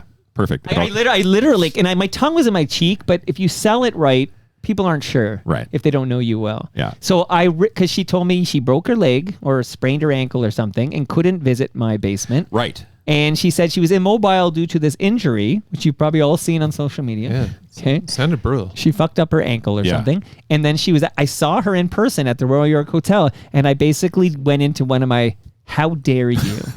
You told me, I went into her, but I sold it. Like I'm Stu Stone, wrestling manager or something. I sold this thing. Like I was royally pissed off that she was able to get to Royal York, but she said she couldn't make it. I didn't give a, I was like, whatever, but I was pretending I was really mad. Yeah. And Rudy Blair witnessed the whole thing. And I don't think Rudy knew I was kidding. Like I just tore Karen a new one.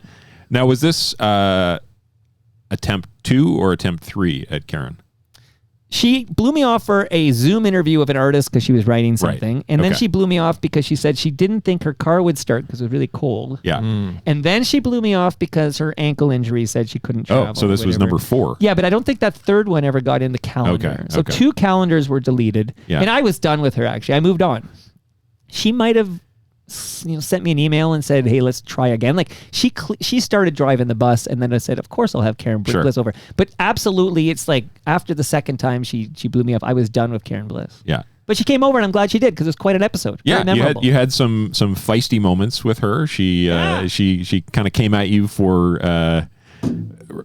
asking her questions that were in her CV. I have to ask. I'm always interested in your opinion, but Cam. Yeah. You're an expert in this field. Sure. Like when I have a guest over, the whole notion that you don't ask me any questions you read in my CV, to me that's ludicrous. Yeah, it's a little weird. I mean, she has such a long resume because she's written for everyone too. So, yeah, I don't know. Should I just send a PDF to all listeners and say, read this? Yeah, like I'm trying to. Are we recording an audio presentation where we get to know Karen Bliss? Yeah, I mean, I feel like that's most episodes. You're going through their resume and some areas. Sure, with like more how did and you? whatnot. Why did you leave the Doughboys for Rusty? Yeah, like, what happened there? I might have this in a CV. I don't understand. She was very quick to jump on me, almost like I interview people. You don't know what you're doing. You don't know how to interview. What are you doing? And I was like offended. I was going to rip her a new one again. You can't assume that the listeners know things, right? Like you have to. No, you make no assumptions. Yeah. I assume the listener has no idea who Karen Bliss is. Yeah, but certainly you listen for like 5 minutes, and there's you can very much like place her in different parts of Canadian media, like music history, because she's written for Billboard and you Sun Media and Tyler, but you'd be surprised how many listeners. Like, I don't think Hayref has a fucking clue about who's writing about music in the city, and nor should he. Yeah, but I feel like she rolled with it and came around. I'd actually say she's sort of a different story to someone like Rudy, where she's always been a freelance. Right. I don't know if she was on. I'm trying to remember. Was she on staff at Canoe and like Toronto Sun? I feel like she was always just like. I feel like she's always been a freelancer. Yeah. And it's worth noting though. She did. I think she was driving a Porsche. Like she parked a Porsche in my driveway. Was it a Boxster or was it like a real Porsche? I don't know the difference there. I'm gonna ask. I'm not a gearhead. Okay, I'll see if maybe James Edgar can answer that one. I don't know, but I can just tell you, I think she inherited it when her dad died, but she's driving a Porsche. Yeah. But anyway, so Karen Bliss, I did enjoy the episode, even though she jumped on me early. I didn't know the story with that guy, Adrian. Right. Yeah, right. I did not know that story at all. So that was very. Yeah, I remember that's not a famous person. No, Adrian Strong. I remember reading about it at the time, but not like going like at full depth of, and just like, again, similar to like I say with Rudy, sort of typical media story, when she was sort of playing that out, it's like, this just seems like sort of standard, what's that word? Standard casting, like for music industry, just grossness of like stuff like and this. And that happening. resulted in the other trigger warning on Toronto Mic'd. Yes. Because she was going to, so I had her record something I dropped as a cold open to just say, like, we're going to talk about this. Actually,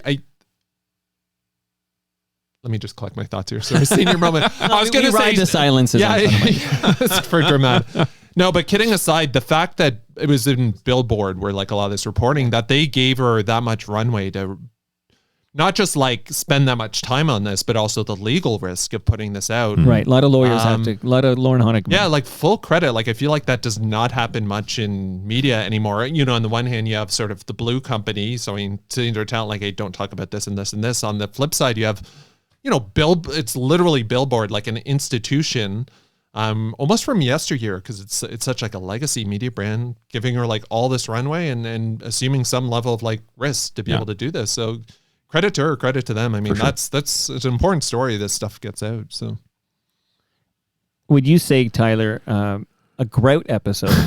That's your terminology. I like. That's right. Well, that is a term that lives in the lexicon. Yeah. An episode that kind of fills in some of the cracks of the whole tapestry of Toronto and like Sonny Greenwich Jr. Exactly. Little details that you wouldn't get anywhere else. Yep. Good grout. Got to get Karen Bliss back in the basement. I hope her foot is healed up. Mm-hmm. Get her Bliss back up. in the basement. We got to get Bliss back. Bliss up. I thought she was gonna. I thought there was a plan I was told about where Jane Harbury and Karen Bliss were going to drive to TMLX 21 together. Like I was told this, and I think Jane got the flu or something, and the plans fell apart. But okay, we'll get them to next one. I'm going to shout out all these episodes I thoroughly enjoyed. Okay, so no bullshit here. This will anger one of our listeners, but. Finger 11, the two guys from Finger 11 were sweethearts. Very sweet guys. And I got to say, like Scott Anderson particularly, like just could chat him up. Wonderful artist. And they got some big fucking jams, and that did not go to their head. They're just regular people. Good dudes. Yeah. Good Burlington Very boys. humble, appreciative, sort of didn't episode. overthink their success. Yeah. Burlington proud. Good dudes. Burlington proud. Speaking of sweethearts, Ralph Ben-Murgy came over, and he's always great. The rabbi. Not that kind of rabbi. But and it's good to be working with Ralph again. I'm glad you are. Because feels like home. He was stolen from me, and then he came back. Yeah. So I look forward in 2026 to Mary Jo Eustace crawling back, especially because I hear through my social media that Jan Arden is engaged to an Icelandic woman. I saw that. Have you heard that? Yeah. No. Yeah. Wow. So Jan Arden is engaged to an Icelandic woman. So maybe there's a scenario where Jan moves to Reykjavik or something, and Mary Jo needs a new home. Yeah. Hey, You never stranger things know. have happened. Stranger things have totally happened. missed this. Well, just fresh news. I Yeah, got just it like yesterday I saw that. I saw it on Instagram. Somebody referenced it somewhere and linked to it or something, because I don't actually follow Jan because she's not an FOTM. Come on, Jan. All right, it's not too late. Speaking of Stu Stone. Okay, I want to say the Hawksley Workman episode was a remote, but then this ties into one of the many times I spent with Tyler. We've spent a lot of time together in this because we should shout him out quickly. And also, I want to shout out something I did with Cam Gordon too. But we went to the Biff Naked documentary. That's right. Together. Yeah, that was fun. Your wife and my wife and I. Okay.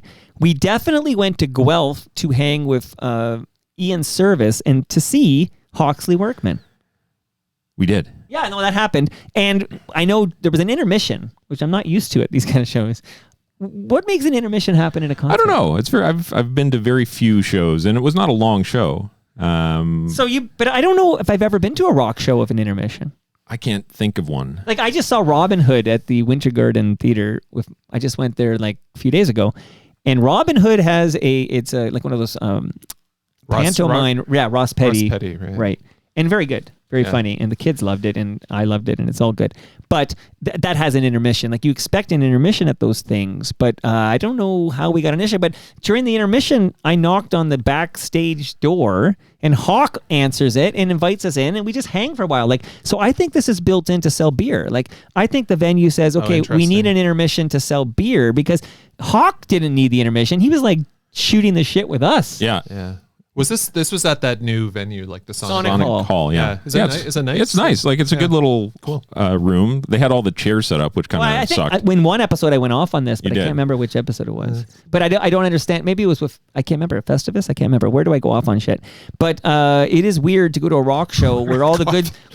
literally every episode of Trauma Mike, but let's move on. But more on that in the final episode of the quarter. Yes. I find it strange to go to a rock. I still consider Hawksley Workman he's a rock star, right? Like, why am I all the good seats hogged by like foldable chairs for people to sit? Yeah, it was kind of a weird setup. Because we also went to the Trues.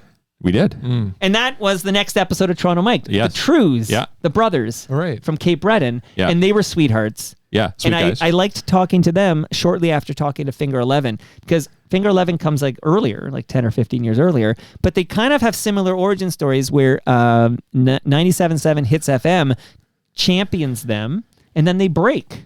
Yes. Like similar stories in that regard. And I did love seeing the Trues, and we got tickets to see the Trues because they came over, and I took the VP of sales to see the Trues. You did. And I met you guys for a beer. Yeah, Yes. we had a little... Oh, my kid had a game at, where did the plane crash? Oh, Monarch Park. Yeah. Yeah. I think of it now as where the plane crashed. I was going to say the Pentagon. I told Monica with the plane crash. She didn't know anything about it. I'm like, no, like it happened, and I had to show her pictures and stuff. Okay. Honestly, that was unbelievable. Like just walking down there. I shouldn't dox again. I'm going to dox myself. No, but, you can walk to the Monarch Park. Now, Sure. no one's showing up at your fucking door. Unreal.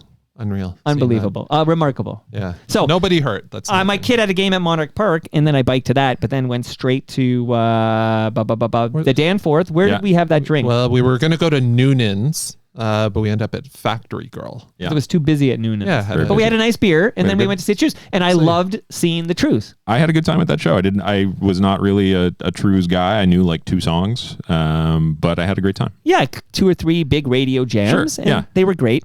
And I want to shout out Cam Gordon, because on the winter solstice, we met that's right. in Kensington Market We did. for this rad winter solstice parade, and then we all made it to it was a very cold night. I also biked to this, and we were in a park where there was a effigy burning. What do you call this thing? Yeah, it was. I'm trying to think. It was just like a circle. Yeah. But it was cool. Yeah. Again, it's very photogenic. Yeah, and the type of event just feels like a throwback to the type of event we used to see. Just more like civic, unstructured. Right. I did notice the police were a lot more present, not in a disruptive way, but it was a lot more, I'll just say on time, because I've been to versions of this where like it starts like 45 minutes late and it was like -10. And we ran to Milan and his family. Yeah, which was very who fun. listens, and I know when I had the David Kynes box of stuff I was giving away, Milan definitely came over to pick up some Rush DVDs. Yeah. Anyway, it's always a great night because it's also longest night of the year, most darkness, and then Right. it's we start gaining a bit of light after that. It's right before the holidays. How Good- symbolic. Yeah, good chance to reflect. Not sound to all like woo woo between this and like the self determination suicide talk, but I don't know. It says you get older, you start thinking more. Yeah, about but these you're things. almost And 50, right? When do you turn 50? A couple of years. Okay. 48. Yeah. Oh, wow. Didn't you think it was happening this year? I did. Well, that's... Well, Elvis is this year. Elvis and Bingo Bob. Yes, right. Bingo Bob and Elvis, and I just assume Cam as well. So I'll be there is Stu soon- Stone soon and you the enough. same calendar year? Well, I mean, it's check IMDb. He's got a couple more years. Yes, he's. IMDb says he's born in the 80s. I will say, as far as I know, I'm older than him. Wow. Slightly by a few weeks. Well, we'll stay tuned, everybody. Okay, so after the wonderful brothers of the Trues came over, we did another toast with Rob and Bob. And then an episode we're going to talk about for a moment. Mike Stafford returned with Supriya Dwivedi.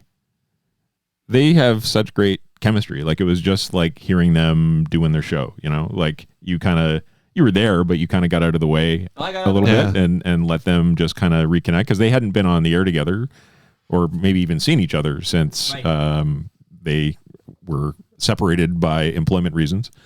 And yeah, no, it's just they have such good chemistry. They could certainly do their own show if they wanted to. I know Supriya has other things going on and staff other real talk to attend to. Yeah, and we all know sort of the Mike Stafford story, right? But hopefully he will do something because he's always so great and so candid and just enjoyable to listen to.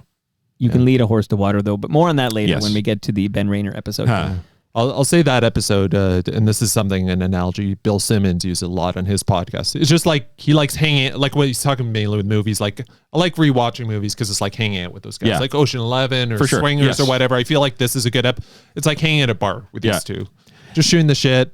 Just sitting back, listening in. Yeah, it was great. I was thinking about clips to pull, and I was going back through this episode and I was like, there's not really a clip well to the pull. cold open might not even would have been okay. Like I feel like because I didn't know that's a thing I started doing last quarter. Like a lot of guests will be sitting there and I'm like, okay, I'm going to count you in, you're going to say whatever you want to introduce the episode, and then I'm going to hit the theme, like all real time, whatever. Yeah. And I didn't know. Mike went on about it was a really funny back and forth, like off the top, and I'm like, oh, he's in like fine form, and he looked better to me than he had in previous visits, and he sounded better to me. Like Mike Stafford to me sounds like he's making a little bit of a comeback. Yeah, I hope so.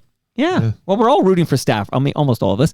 And I did, but with more on that horse to water thing, because I keep offering to produce that damn podcast for free, yet it does not exist. Yeah. So you can't make him do it. But I will say that Supriya is going to return to Toronto Mike with the aforementioned Rashmi Nair. Hey. But I think that'll be a good duo. Yeah, oh my God, agreed. Good duo. And they don't know each other, right? No, they actually have never met. Okay. They've never met because I had a plan for TMLX 21 to introduce them to each other on the mic, but Supriya did not show up to TMLX 21. Yeah, more about that. We'll talk about that. We'll find out what happened to Supriya.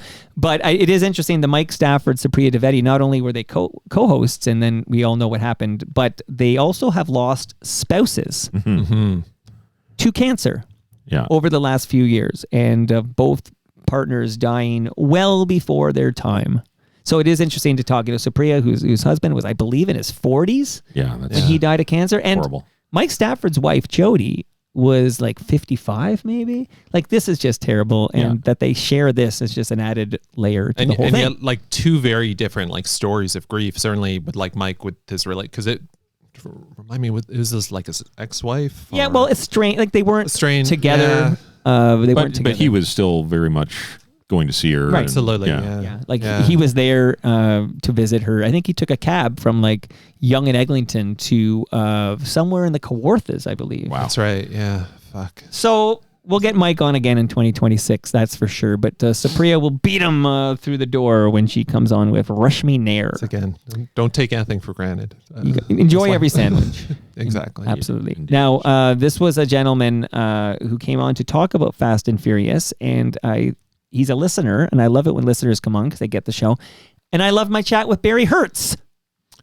I feel like you haven't had that many active Globe and Mail reporters and journalists on over the years. Am I wrong? Well, you're not wrong in that I grew up in a Toronto Star household. Yeah. So these are the people I would like. I need to talk to this guy, that guy. But as we'll talk about one in a minute. I've had a few Globe guys lately. I think.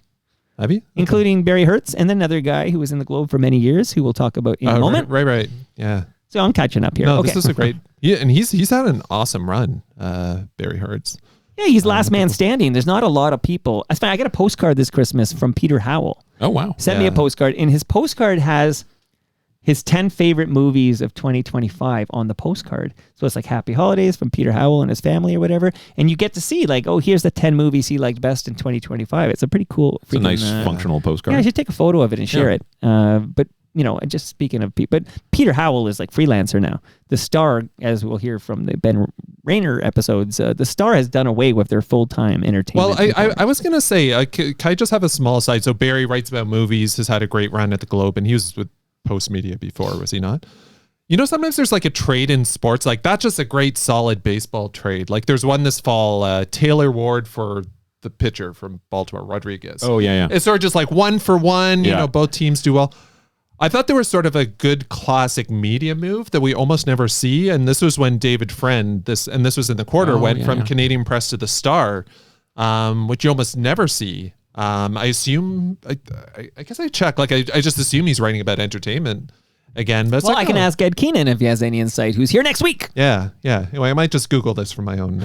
You Google that. Well, I information. shout out an episode that does have a clip. Les Klein came over to talk about transforming 299 Queen Street West, not the documentary, but the actual City Much building. Yeah. Les, an architect, and thank you for throwing in my question about maybe him getting a co-op position for my daughter, Right. who is studying architecture. Didn't happen, but she got a job in Hamilton anyway, so she's even better taken care of. Les was great. Listening to the stories behind that iconic building, what a center of culture it was, and it's sad to see that it is no longer. But remains an iconic building in downtown Toronto. So let's hear Les talking about finding that location. How did that site get chosen as the future home of the Chum Media empire? Well, let me roll the tape back a little bit. Sorry. So we were in the midst of doing a number of different things. We were starting to work on that site on River Street. There was a proposal by the owners of 99 Queen Street to renovate the building and turn that into the headquarters. There was a little design competition. There were all kinds of other things going on, and I was really, I was anxious because all these other players were coming into play, and I said, all this work, and I might end up out on the street. Anyway, one day, Moses called me up and said, I want you to go to this. Well, can you do an impression or no? No. Called me and said, I need you to go and see this building that's being sold by Royal LePage. Meet the agent there and walk through it. Jerry McMaster was his name, actually, as I remember. And I went there, of course, rode my bicycle as I did in those days, and still do. But arrived at this building. I walked through the building, and I literally rode back to my office as fast as I could. Sat down at the typewriter and wrote Moses a one-line letter saying, "Dear Moses, you have found your new home." You wouldn't have called him? And it was an amazing building. So 299 Queen Street was built in the early 1900s, 1914, I think it was completed. It was built as the home of the Methodist Book Publishing Company, or the Wesley Building. And it was a publishing house. And therefore, it had a number of really interesting elements. One was printing presses are really heavy, and they make a lot of noise, and they shake the floors. So it was built unbelievably solidly. It had gigantically tall ceilings, perfect for equipment, hanging lights and hanging equipment and getting air conditioning where it needed to go. It had gigantic windows. It had personality. We both Moses and I fell in love with the gargoyles, and as you know, there is a gargoyle up there. Yes. Shout out to we and we really realized that the location was fantastic, because Queen Street West, I mean, it was so uncool as to be painful. It was full of used furniture stores, used appliances, little bits and pieces of things you could buy to build something called computers. It was really, that was just a fad. It was really, really run down, but it was an amazing location because it was just down the street from City Hall. It was on a streetcar line. It was up the street, as we found out not too much later, up the street from the new, rising, unbelievably expensive CBC headquarters. So we really loved this building, but we thought immediately that it could do all of the things that it needed to do.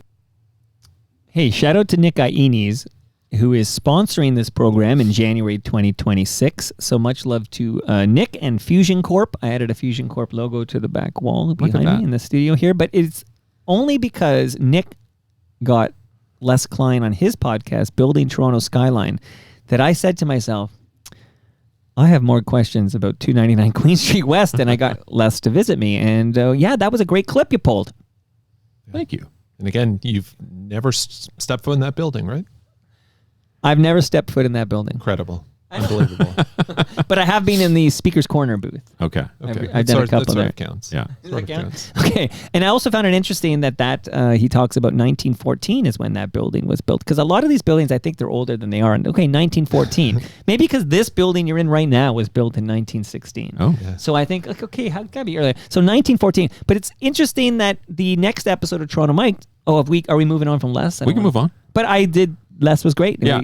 I think it's an important conversation about 290 Queen Street West.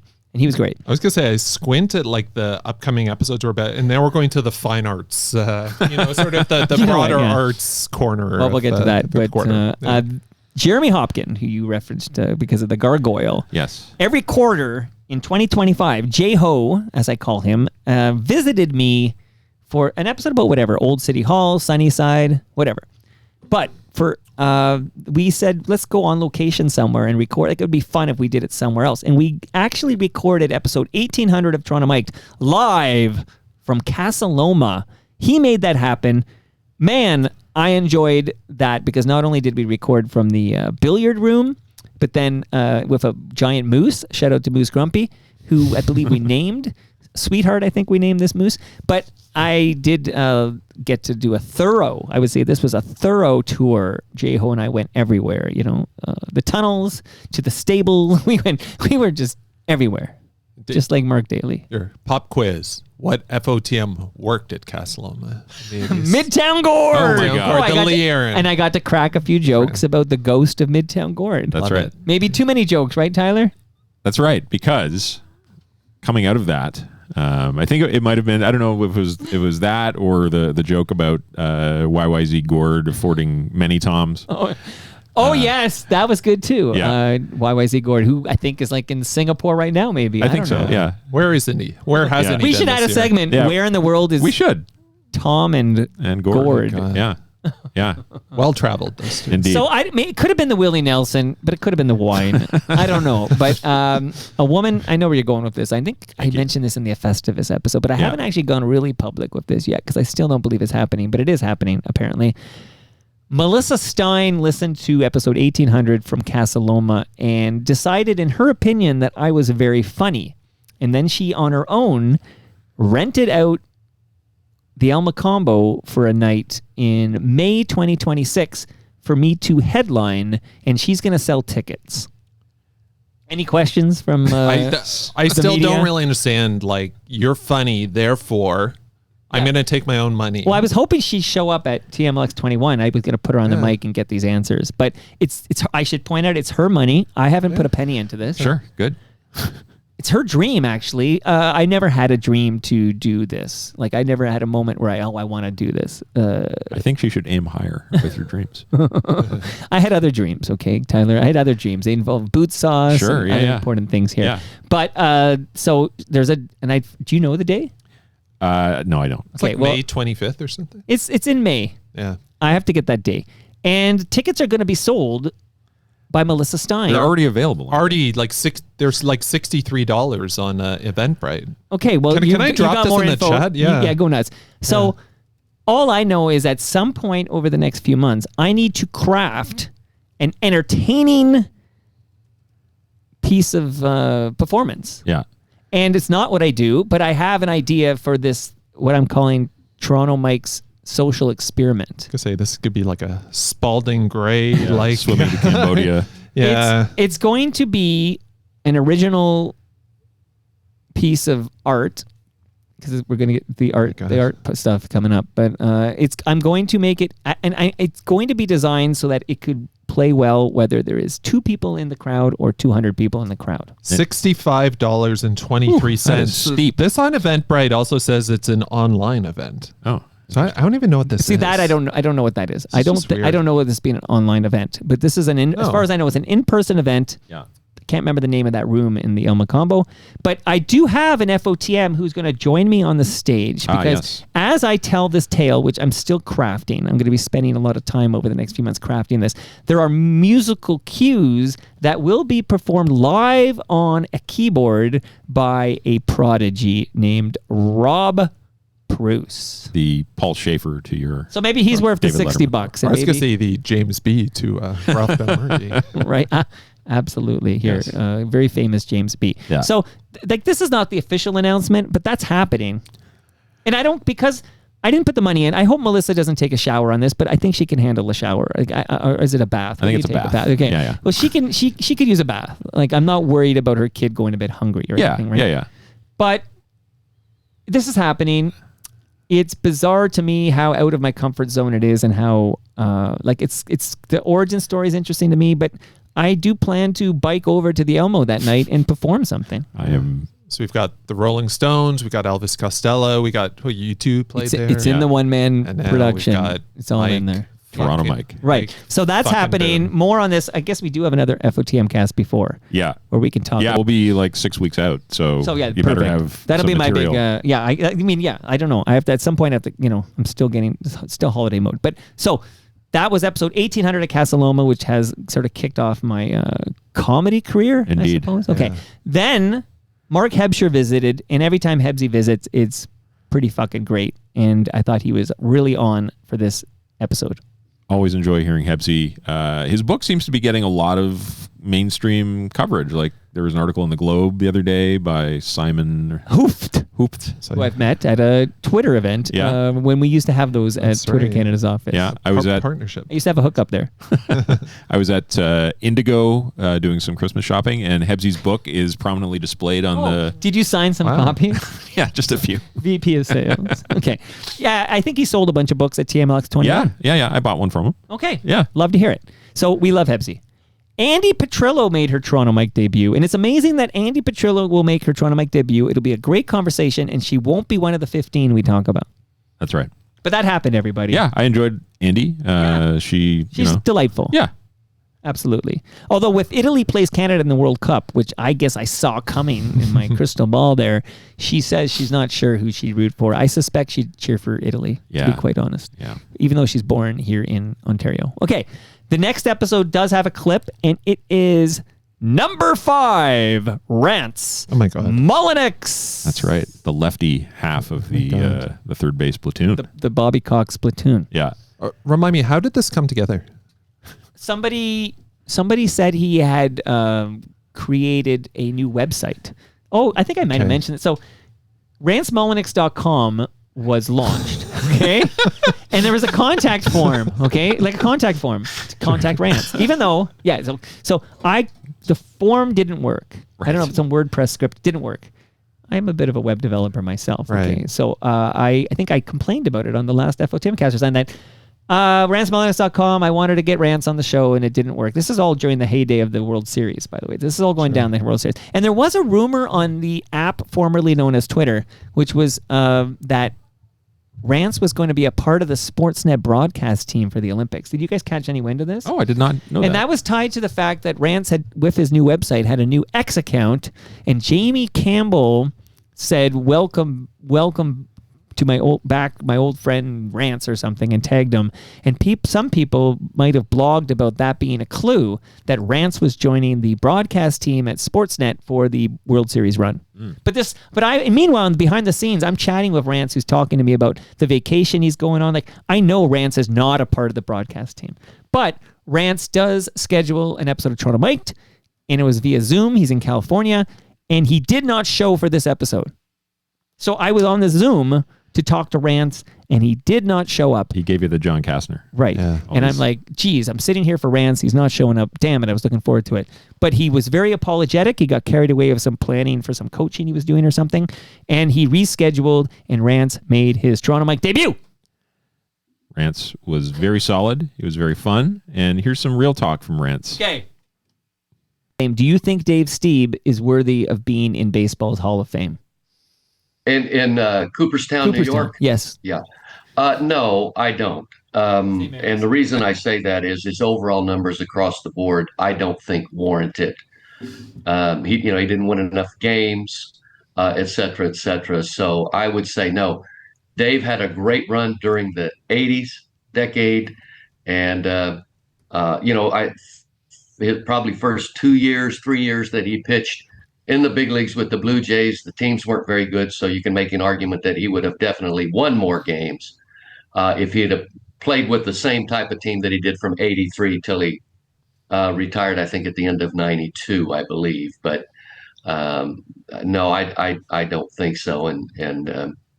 But for 10 years, for a decade, he was about as good as it gets. That's for sure. So this is me talking in real time, not to rants. But if you're as good as it gets for 10 years, that doesn't get you to Cooperstown? Yeah. I don't know if I can agree with Rance's police work there.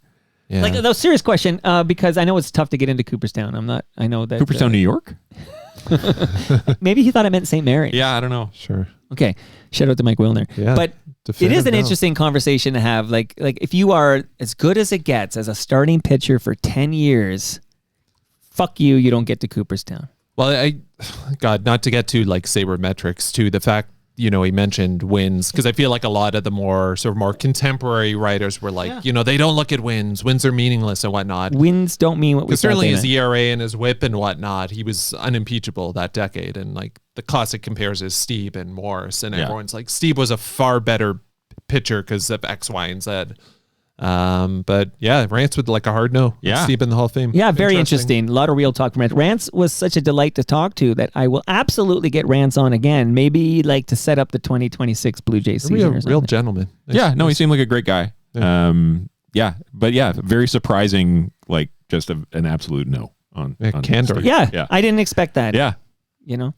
I'm just now thinking when somebody was at the Joe Carter Classic saying Joe belonged in the Hall of Fame, and most people don't think. Was it Joe? Wasn't it Joe? Or was it Cito? It must have been Joe.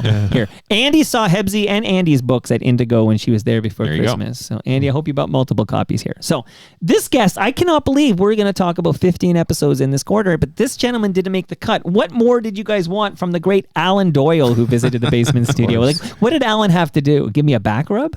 That would have been nice. He could have if I asked him. He was a sweetheart. He was great. He gave all. Yeah, no, he seemed great. But not one of the 15. No, and you had two Doyles this quarter, and only one could make it. And he didn't even make it either. That's a surprise too. That's the other Globe and Mail guy. We're anti-Doyle here. Okay, he seems like he's found a good niche where it's just like omnipresent on the touring circuit, like in just sort of in media. He's just sort of around, similar to Jan Arden, I think, to some degree. Just probably almost the media fabric as much as the music fabric, and just a real storyteller. I very much enjoyed that. And much like Jan, Alan didn't leave home really. Like he never did have a moment where it's like I got to move to Toronto. Like forget moving to LA, but maybe Alan's got to base himself in Toronto. No, he stayed in Newfoundland. I feel like in the culture, there's always sort of a East Coast storyteller, whether it's like Stan Rogers before, and this is a more contemporary version. Shout out to Keegan Matheson. That sort of thing. Yeah, right. Exactly. Yeah.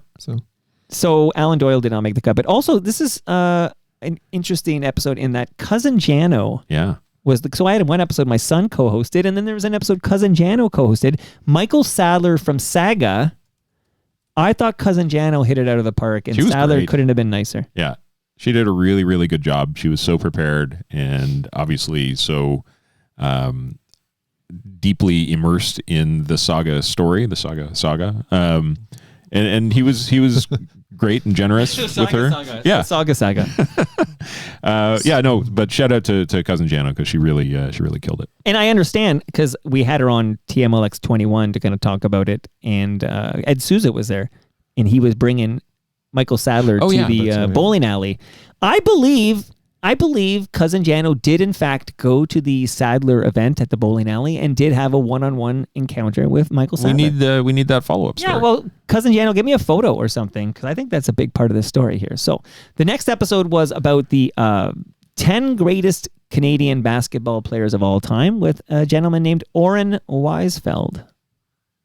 And we talked about the fact that Steve Nash, shockingly to me in my 51-year-old brain that may or may not be in its best condition, I couldn't believe that Steve Nash is not number one anymore. According to Oren. You didn't listen, did you? I did not hear. Okay, well, maybe he would have been the top 15 if you listened. I assume SGA is number one Yeah, at this that's point. fine. That's good. Yeah, it's a bit of recency bias there. I would assume. Yeah. But, interesting. Yeah. Okay. So Dave Hodge is always interesting. And once a year he comes over and delivers his 100 favorite songs of the year. And that happened again. And it was good to get him in the basement and talk about it. He's turning 80. Wow. In 2026. And we all love the fact that Tyler maintains Hodge100.com. Labor of love. Always happy. And he loves it too. Yeah. Always happy to update the Hodge 100 website. And yeah, like just so great that he's so engaged with current music. And he's certainly got his niche. Certainly a lot of familiar names on his top 100, but he always brings it. So good to hear Dave. And interesting to me is the complete absence in his top 100 of geese. Mm-hmm. That's right. No geese on the Hodge 100. No geese. No geese or goose. I do like, here's this guy about to turn 80, just clearly still has his pulse on what's out there. And a small, but I thought an LOL moment of the Rainer episode is when Rainer right at the end, Toronto Mike asked you, what was your favorite album last year? You're seldom speechless. It's like, I didn't listen to jack shit, anything new. Based on the bestseller by Sloan. There you go. Yeah. That came out in 2025. Because it's like right in front of you on your little fucking shelf here. It's Blowing Up by Jamie Kennedy and Stu Stone. There you go. Shout out to Mark Weisblatt. Okay. Speaking of Stu Stone, he was the next episode of Toronto Mike. Stu Stone came over, and that's when he gave me hell for not believing in his buddy's baseball. Cut you down to size. Yeah. And I just laid back and let him go because, like, A, I deserve it, and B, it was bringing him great joy. Yeah. Okay, we might hear from Stu later in this episode. So let's talk a bit about TMLX 21.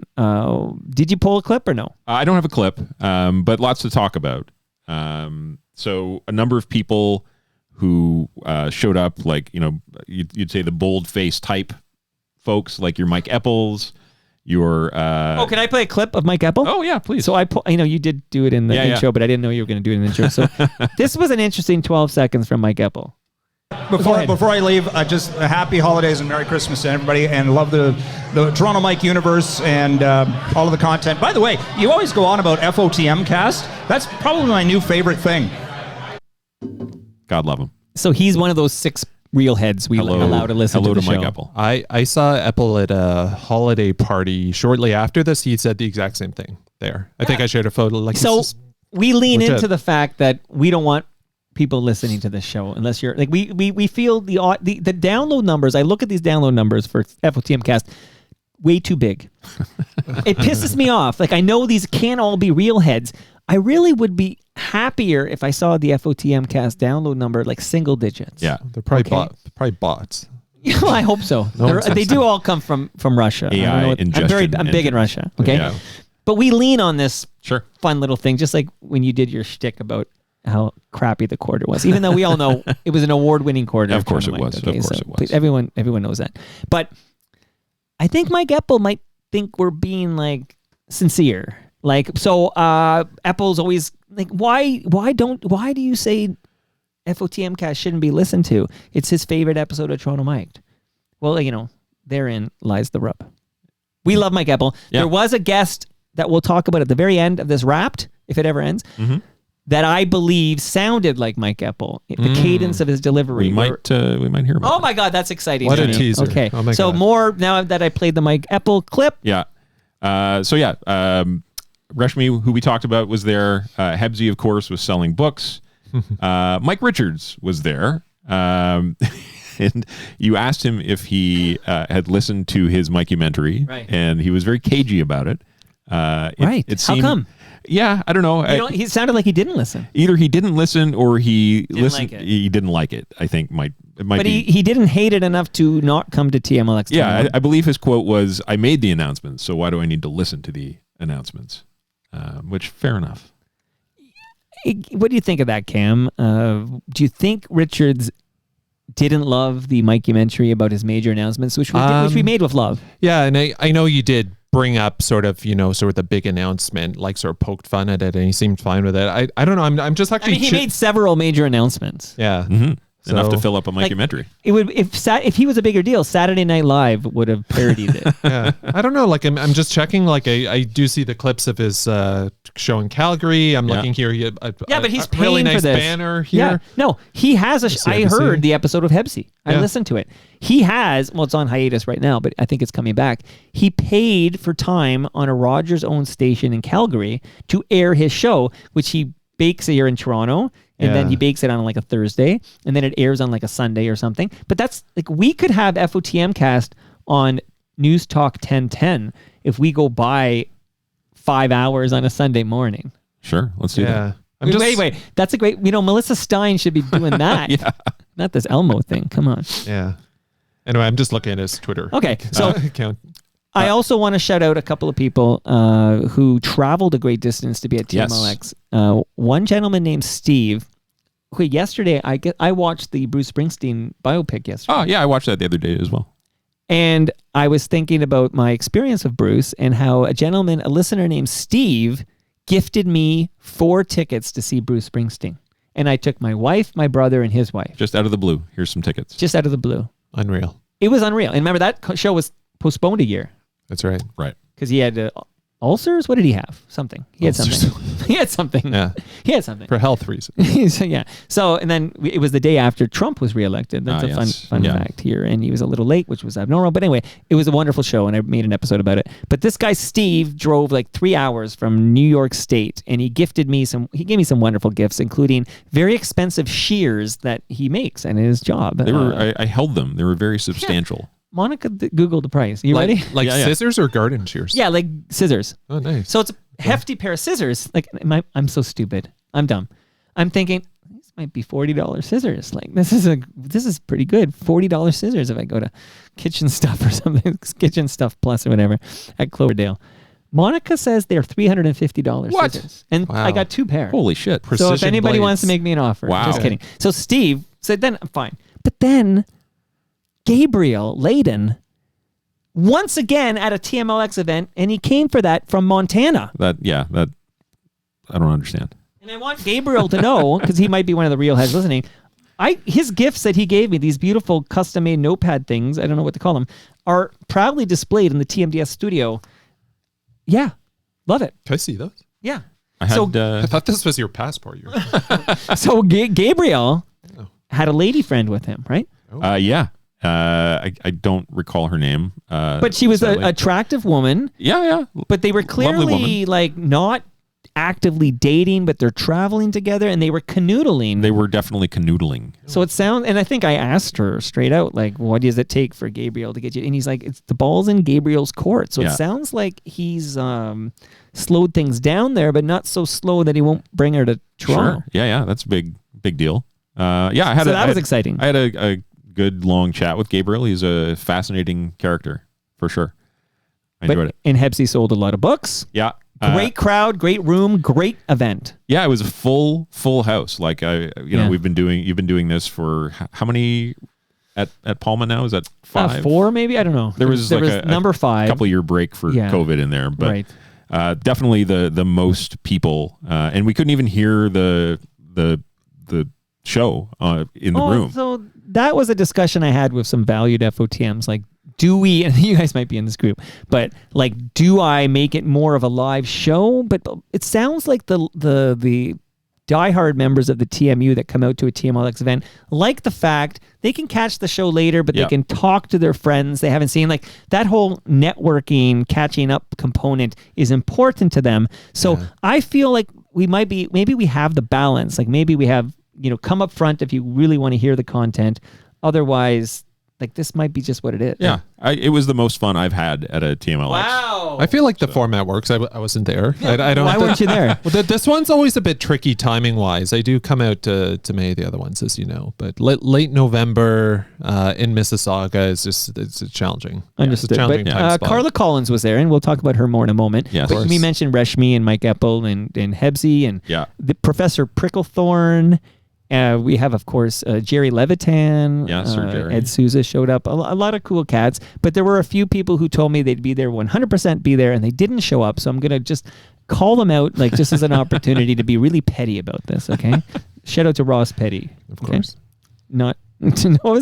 What song was I? Gathering Crowds was playing on the Yes. live stream when you guys arrived, and you said Tyler called it "Face in the Crowd." Face in the Crowd. And Face in the I Crowd, said, okay. "Yeah, that's a Tom Petty jam, not the Gathering Crowds." Okay, That's an underrated jam. I like that one. yeah, Good- well, good that's song. a great album, right? Yeah. That's Bit of a moody track. Totally. Free Falling's on that one, right? Yeah. It's a big one. Full Moon Fever. Yeah, huge. Okay. Rob Butler said he'd be there 100% with his wife Sherry, and Rob Butler did not. Canadian Baseball Hall of Famer from Right. in St. Mary's, Ontario, I believe. Love that guy, manager of the Toronto Maple Leafs baseball team. Rudy Blair said he'd be there. The aforementioned. Did not show up. Supriya Dwivedi said she'd be there. Wasn't there? Was not there. Pete Fowler texted me to say, I'm going to be there. Was not there. No, apparently he said he had to take his mom shopping or something. We like all that. have That's to what he take told our me. mom shopping. But a lot of big heads were there, and I love everybody who came out, and I love Palma Pasta for hosting. I love Great Lakes for what they did, and I love Ty the Christmas guy from retrofestive.ca who gifted a leg lamp to, I think, the first 75 people who showed up. And I made jokes about the fact like we won't have 75 people, but those went fucking fast. Yeah. So next year we do the live recording at Palma's Kitchen. Get there early. That's my tip for everybody. Okay, so another toast. There's always 3 toasts every quarter. See how that works? We did festive jams. I look forward to the toast guys coming back. Then, what was it? Cam said I did an arts detour or whatever. the fine arts section. Philippa Cranston came over to talk about her brother Taller Cranston, and this was a suggestion by FOTM Mary Ormsby, and I enjoyed my chat with Philippa Cranston and talking about Taller. Good times. And I was gifted a print of a Taller Cranston, which I got to find room for. Yeah, wonderful. I'll show it to you after. It's I very beautiful. feel like with you, with Sons of Freedom, like Taller Krantz is someone I'm aware of, but was just I feel like a bit before my time. was before I you. knew, but interesting story too. Also, for there sure. were schoolyard rumors about Taller Cranston that I remember being told. Oh, yeah. I remember that as well. And it involved a certain captain who's behind me right here. Mm-hmm. Okay. So, Annette Mangard was suggested by a guy named Alan Zweig. And Annette is a local filmmaker artist, very interesting person to chat with, who did a documentary about Nobuo Kubota, who was like a sound artist, like a soundscape artist. And I knew nothing about Nobuo or Annette, so I learned a great deal. And that was my art run. I actually saw he was in CCMC, right? Am I wrong? Like, sorry, the Noise Collective. Yeah, 100%. I've actually seen them perform twice, including once opening for Sonic Youth. Oh. Where like Thurston Moore actually introduced them and said, "This is my favorite Canadian band." That's amazing. Yeah, and I don't know if this was... Where was that heat when I was asking for questions? Yeah. Come on. That's Yeah. amazing. But I think that was like in the 90s, and I don't know if this was the Michael Snow Yes. era Okay. of the band, but yeah, this was at like the Warehouse. Wild. And I saw them, they played at the Art Gallery. This is right before Michael Snow died, but he was there like banging away at the piano, and it's... I think when... they used to do like a monthly residence. You could just go like watch at like an art center too. I don't know if it's still happening, but I would check them out again. Again, very abstract, but I don't know. Well, we're Again, only fine arts. We're only a few episodes away from somebody who works at the Art Gallery of Ontario. But the very There you next go. episode There you after go. Annette was Rewinder. with Blair Packer. Rewind. Still a great theme song. And Blair's always great, and we got to catch up. He fell in love with a woman and went to Berlin, and then enemy territory. Apparently, some people said I wasn't rough enough on Blair for crossing into enemy territory. But, you know, He did it for love. I feel like there's an exemption. Yeah, Yeah. love / you know what. Like maybe we give him a But pass. what a beautiful image of like Blair and this woman on, was it like scooters going through like Berlin Yes. too? It's like, Yeah. that's just, That's romantic. sounds great. Yeah. This is David Bowie era. Good for Him and Blair. Iggy Liked Pop it. all coked up in Berlin. or whatever. Okay. And let's Blair take a Packard moment zooming to by. shout out an episode, one of the 15 we're going to talk about, that I think will win me a Pulitzer. So Oh my forget God. the Canadian Podcast Award. I'm going to win a Pulitzer for the Consumers Distributing an episode. Talk to me about that episode, gentlemen. Say something. Where to start? I don't know. Well, let's start by saying Lorraine Sommerfeld Yeah. was a great guest, and she's just a rando on Blue Sky who said she worked there, and I said, I have questions. Will you Zoom with me? Boom! It happened. She was great. And go ahead, Cam. No, I was just gonna say everything she said. When I think back to whether it was going in store, like the CD close to us was right by Finch Station in Newtonbrook, where there's also a bowling alley. But whether it's going in the store, I used to call, ask about the wrestling figures all the time or the catalog. Everything she said, it's like how it really worked. It's like, that makes sense. Yeah. That makes sense. Yeah. That makes sense. You know, nothing's in stock. Did you ever buy a personal massager?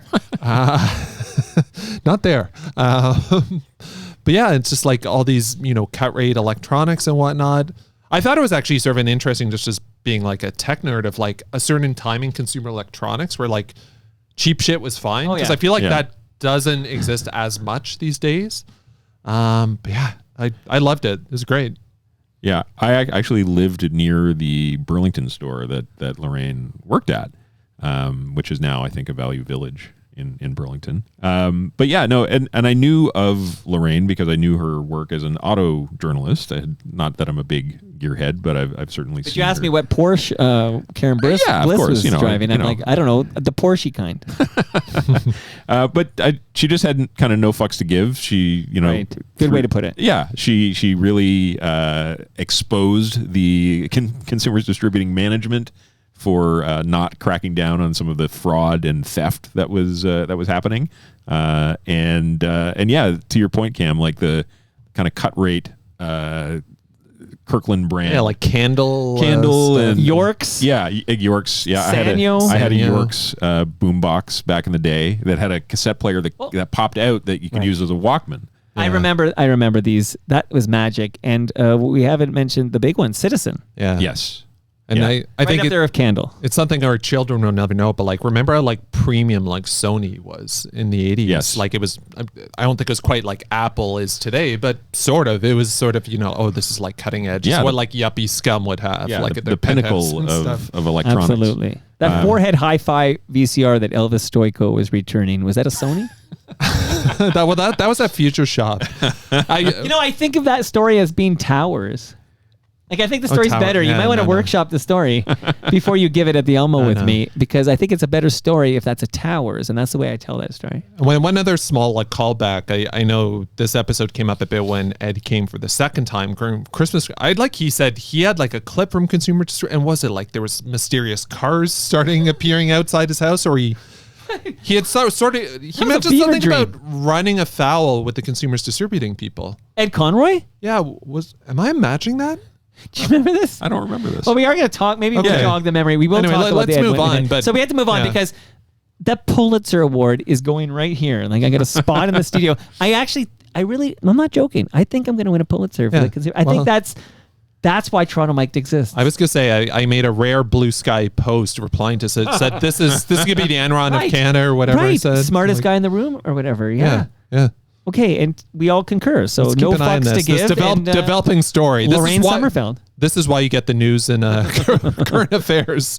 This investigative journalism. The we're most doing current here. of affairs, the Consumers Distributing. Jim Shedden came back, speaking of our Gallery of Ontario, because he worked at some architectural firm. Bruce Mao Design. Right. And worked Oh. very closely with Frank Gehry.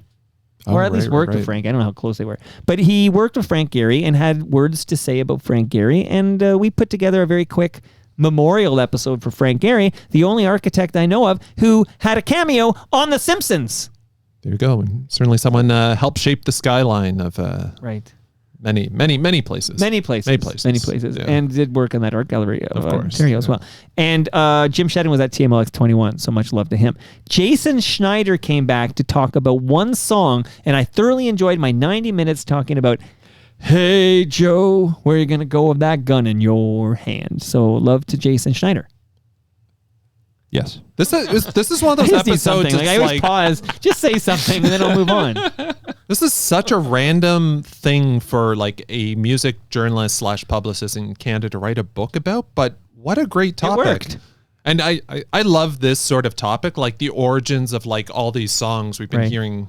Like I feel like Ram Jam's like another one that came out of like, you know, sort of I feel like- Slavery. yeah, I was gonna say like, and you hear all the different versions, and this one, Right. like, "Hey Joe," I mean, Or yeah.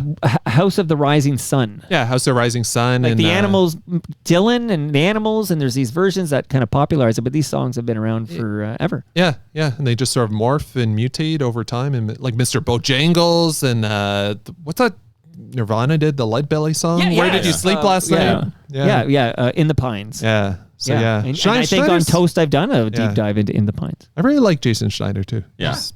Well, him and music Barclay head. wrote one of the great books of covering what we're talking about all the time. Just to close the loop on the Ed Conroy consumers distributing thing, just looking back at the transcript. Oh, wow. There's a transcript. There's a little Robert Lawson. All right, let's hear it. There was there's some conversation here about wise guys and Ed saying, I've heard stuff, can't confirm a lot of the things I've heard. It was a scary group of people, no doubt. The founder went to jail for fraud. That's what I said, yeah. Yeah. Which is true. So I think he was just kind of...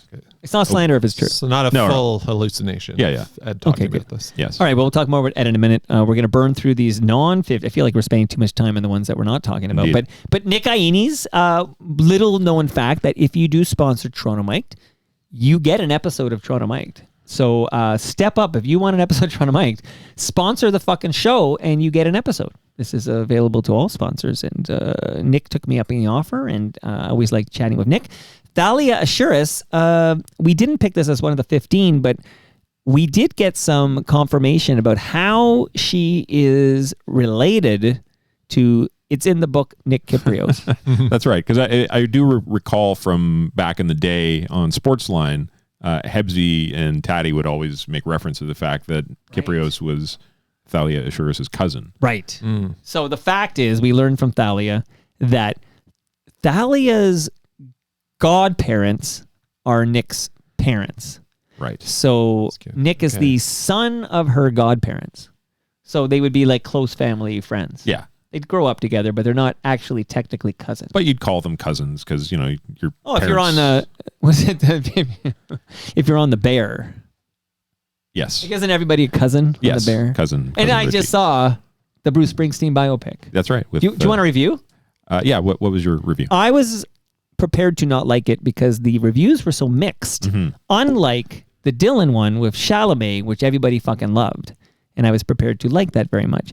I was prepared to dislike the Bruce Springsteen biopic, but I actually thoroughly enjoyed myself. And my wife thought it was too slow, and I thought it was, I liked it being a bit slow. Yeah. I found it very affecting, actually. Yeah. I too was prepared to not like it. Right. But Maybe that's the secret to liking something. Maybe, yeah. Low but expectations. His performance was great. That's the name of the Cam Gordon podcast. Low expectations. And trail off. Yes. Yeah, so we 2 thumbs up for me. I enjoyed it. Okay. Yeah, here's shocker. I did not see it. Have no interest. My brother Steve won't watch biopics. He says they're all terrible. Same. Yeah, yes. I get that. But I actually like myself a good biopic. Yeah. Yeah, there's been a lot of bad ones. Walk Hard, the Dewey Cox story. Yeah, some of them are ripe for parody. Does he know they're terrible, or he's like me, he has just no interest in them? Because there's a difference. A little of column A, a little column B, maybe. But my mom, because I invited my mom to watch the Bruce Springsteen biopic when Stella finally got it. Shout out to Canada Kev. But my brother Steve, she's telling, I'm going to see the Bruce Springsteen thing, and Steve's like no interest or whatever. I don't do biopics or whatever. So that's where they're at. Way to take a stand. Good man. Yeah. Melanie Doan came over. Yeah, I enjoyed that. Yeah, Melanie's a sweetheart. Yeah, I had totally memory hold that Adam's Rib song. It's a good little It's a mix 99.9. Yeah, for sure. Spins. It had Shem FM maybe. It felt a little Crash Test Dummies ish. You know. Yeah. What's that radio format? It's like AOR, adult-oriented radio. Or, Middle of the road, MOR, Yeah. AOR. I feel like AOR. FOTM, Paula Cole, sort of in that category. Whose song is being covered for like a bank ad I hear all the time. Maybe during these I'm watching a lot of these juniors. Like tonight I'm going to watch Canada, Slovakia. So I'm into that. And I hear like a cover of her. Oh yeah, it's very kind of schlocky. Yeah. So I will say Melanie did, I know she teaches ukulele. She actually did that at my daughter's elementary school. Yeah, so I was very familiar with her. She's doing good work. Yeah, and now she's an FOTM. And Drew Marshall drove here from, I think he's got a ranch in Caledon or something. Huh. He says he rides a horse to his local bar or something like that. But Drew Marshall was here, and now it's not one of our 15 we're talking about, but it was interesting. I don't know if either of you heard Drew Marshall. I heard Drew Marshall. I listened to This is one I'm not sure. You know, you have some people. Well, you can shit on it. I don't care. No, it's not. I enjoyed it. It just, was he working? Was this, work or shoot? I feel like he was working, but he's a radio guy. Yeah. Someone comes to that world who's clearly, doing, I think, a radio personality too. Friends of Candace Cameron Bure. That's right. Yeah. Right? Yeah. James Brown. And that's right. Yeah. He reminded me a little of Stafford, just in his kind of presentation, a little jokey, schlocky kind of radio guy. I felt, and I think I told him this on the episode, that he was trying too hard. Yeah. Like right off the top, like do the cold open. So I don't know what he's going to say. And he does a whole thing about restoring foreskin or something for circumcised males or whatever. Like it just felt like, okay, so this is what we're getting here. Like he was trying very hard. And his show was like an internet only. No, I think it was on a station called Seajoy. Seajoy, okay. I'm not making this up, right? Like it was on a, yeah, it was a, like I don't think we get it in Toronto, but it was on a radio station, and then he gave big numbers, like for live stream numbers. Yeah. So I don't know. I know. Take it with a grain of salt, but I'm glad Drew dropped by. He had a lady friend with him, and he looked like he was. What's the fucking conservative show of the Cowboys that people are into? Oh, what Don Imus? No, is it Landman? Landman? Is Yeah, it Landman? with Billy Bob So, Thornton. I mean, Yeah. a few comments about he looked like a character out of Landman. What's the other one with Costner? Yellowstone. Yellowstone, right? Yeah. Like, so these are not shows I've seen, but people seem to dig them. Same or producer, whatever. and same producer as the Hugh Dillon show, Mayor of Kingstown. That's a fun fact right there. Okay, shout out to Hugh Dillon, who comes up in an episode soon. Okay, so quickly, we are going to spend a moment with a clip. Carla Collins was on the show. Yeah, Carla. Do you think any of the real heads are still with us, or are they long Of course gone? they are. Of course they are. They're real heads. Besides Apple. All right, let's still logged in at least. Let's listen to this fucking train wreck. Okay, I'm ready. So I'm just going to ask you about something I read about you, Mr. Webb, on Facebook. Okay, this will be painless, and there'll be no judgments from yours truly. This is what you wrote. You ready I'm for this? Now, remember, I did this? tell you that there was one thing that we wouldn't discuss. Yeah, but Michael Webb is not you. Like, this is just Michael Webb. But it's about Michael Webb wrote about. I read a going lot to- of things. You met Pierre Polyev. I did. Is that the first time you met him? Mm-hmm. And this is recent, right? Yeah, it was just last week. But what blew me away, and again, zero judgments from me. This is not. We're not getting political, Carla. We're gonna move I away from it. expressly said I will not be present for any political I thought discussions. you said you weren't going to talk about politics. No, Okay. I meant both of us. I actually did. So, are you okay to tell us, like, Kill the clip. You have to talk to my handler. Okay. I can't take it. I don't anymore. have to talk to him, except I was going to ask. You will sit and Michael you'll listen Webb to this. about Pierre Polyev because I sit in thought this. you were talking about Carla. I didn't know you were talking about Michael Webb, and I was going to ask you about your love for Pierre Well, I Polyev, do wanna your talk about admiration for Pierre Polyev. But we absolutely can just move on if you want. Touch your nose if you want me to move on. Oh, he touched his nose, everybody. Okay, so Carla, can I change the channel then, since Michael Webb doesn't want to talk about Pierre Polyev? And Well, again, we did send an email saying. so straight up, I honestly thought it was from you, and you said you didn't want to talk. I actually didn't know it was from Michael. But I'm right here. Yeah, but you're not. Yeah. Anyway, and you said I never talk about, and I'm like, Yeah. Then yes, I will come. Afterwards, Let's have fun. I actually thought you meant somebody with a different initials. I didn't think you meant PP. I thought you meant American stuff. But okay. All the politics. I'm politics free. I know. But I wasn't going to ask you about politics. I was going to ask Michael Webb about politics. Okay. So we moved on now from that. How much longer does it go? Well, you can have Michael Webb on a separate episode. I'm happy to come on down Yes. and have an entire episode dedicated to my political beliefs. Okay, you two hit me first, and then I'll tell you my thoughts revisiting that terrible moment in Toronto Mike history. About this episode in general, or Like, just this no, moment? that part of that episode. Well, I think Let me have it. we talked about this at the Kensington solstice. I see both sides, but I do see Carla's point here. Sure, she wasn't specific any political conversation because technically you weren't asking her about it, but I just say if I was a Canadian living in the US right now, I probably wouldn't want any piece of content out there, anything to do with like third rail, or not even third rail, just political topics, just given what the climate's like. Obviously, as you know, like I'm extremely cautious about like saying anything short of coming on here like 100 plus episodes. Remarkable. Yeah. Now on YouTube, which is awesome. But I get where she's coming from, and I'm not saying I don't think it's sort of a real gotcha moment that you did, but I totally see where she's coming from. It's like, Do we have to like be that precise? Let's just not have any politics on the show. So this is one I'll push back on you. Okay, I need to be pushed back on. Now it's Tyler's turn to push back on. Yeah, I agree that probably you should have steered clear of that whole thing. And then I think you got stuck in the moment and you just kept going back to it and making it to Bono. Worse. Oh, that's for sure. Yeah. But how could I not? Like, I don't have this ability to not self-reference that's the awkward moment. Yeah. That's the thing that, makes you who you are. The Nathan Fielder of that. Like, I think most podcasters would just edit that shit out. They'd but I edit know it I'm out. not going to edit it out. Yeah. So therefore, it's sitting there, and I'm not good at pretending it didn't happen and moving on because it actually pissed me off. Yeah. It pissed me off. That's the problem because she was too vague in the email where she didn't want to talk politics. And I did tell her, I don't intend to ask you anything about politics. Right. That's what I said. And that was the truth. Yeah. So I can see the clusterfuck happening. I don't understand. I still don't understand. And I get what Cam's saying, but I put her on Humble and Fred periodically, like every couple of months. I put her on for a 15 to 20 minute chat with Humble and Fred. And that episode will drop and it will be, let's say it's 90 minutes long. It'll be 25 minutes of Carla and an hour of shitting on Donald J. Trump like it's their fucking job. But she's not on the show. She leaves the Zoom. Yeah. So before she gets on the Zoom, it's all anti-Trump stuff. And then she leaves the Zoom and it's anti-Trump stuff. But it's the same episode. Sure. I just am stupid because I gave heads up to Michael Webb when I saw him at Carla's stand-up that I was going to ask him about Polyev. And he didn't say anything like, oh, we can't talk about it with Carla there. He didn't say anything like that, or I wouldn't have fucking done it.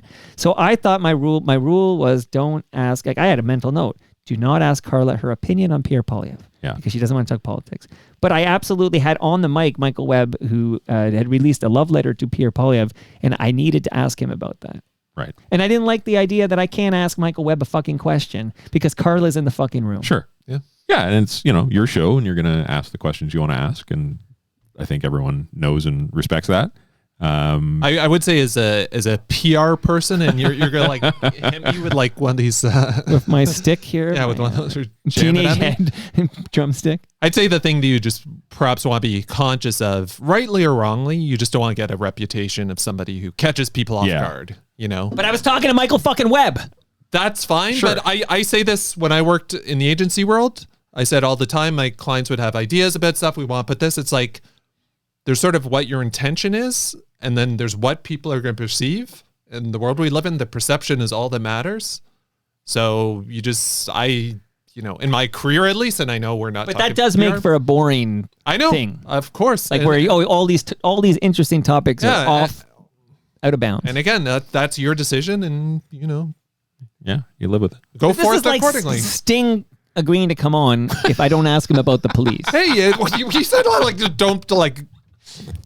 Anyway, I'm not going to use that term, but it's like anyway. That's one. I see where she's coming from. I'll just say that. So is that the end of my brief love affair with Carla Collins? Probably. Well, but you've also had, tip your Great Lakes to the Mike Carla romance of December 2025. Oh, another great example. So I have many people I respect told me I fucked up the Carla there, and I can see that, but I also can't see me doing anything differently. No, if you do that episode 100 times, I do the same thing 100 times. Well, I'd say, and I feel like we're gonna come to this sort of All right, thing. so let's get there. Let's get there. Actually, if people are gonna come on the Toronto Mike podcast, it's a bit of like. Know what Toronto Mike does, like we all do, and it's and again, it's not like you're an asshole. But it's not gotcha, because I agreed. I did tell Carla I wouldn't ask her about politics. The problem happened that my brain didn't think I couldn't ask Webb about it. Yeah, right. Yeah. So that's the problem. I wasn't going to ask Carla what she thinks of Pierre Polyev. No, was never going to put her on the spot. Sure. And I also had decided in my head, which is my own fault. I had decided this was a border concern with a Canadian living in the United States who didn't want Trump discussed. Like that's what so I know it's politics to talk about Pierre Polyev, but I wasn't bringing Trump into it, and it wasn't going to be Carla, and I may have fucked it up, but I would fuck that up 100 out of 100 times. And if it's that important that nothing political is discussed in your presence on any show you're on, that's not really a guest I want to hang with. Sure. Totally. Anyway, yeah. We're moving on. You got to be you. Yeah. And you were. And I can't believe John Doyle didn't make the list because what a delightful chap with a great accent and a great combo and very Good segue. interesting to me. Yeah. No, I enjoyed John Doyle. He was certainly a... What's wrong with you people? He's not top 15. Yeah, well, it's a tough quarter. Okay, well, move on for the great. Again, that's a Globe and Mail guy that came on. So a couple of Globe people. Former Globe and Mail guy. Doesn't write there anymore. But Retro Ontario came back for Christmas Crackers Volume 7. This was only a couple of weeks ago. Yeah, no clip, but he did. I see in the notes from Tyler that Ed Conroy teased a new project with Sean Menard, who's often discussed on Toronto Mic'd. What could it be? Yeah. Any guesses? Yeah, I couldn't hazard a guess. I'm trying to think. So It's got to be big enough to get financing. Yeah, Menard's done Much Music, Terry Fox. Yeah. So I feel like it's some big. Did he do piece the of- Carter effect? Yes. Oh right, yeah. Yeah. So these are like For real Drake. signature, Canadian He's done a few cultural big ones, although infrastructure. one has only been seen by a few of us. But yeah. Yeah. Yeah.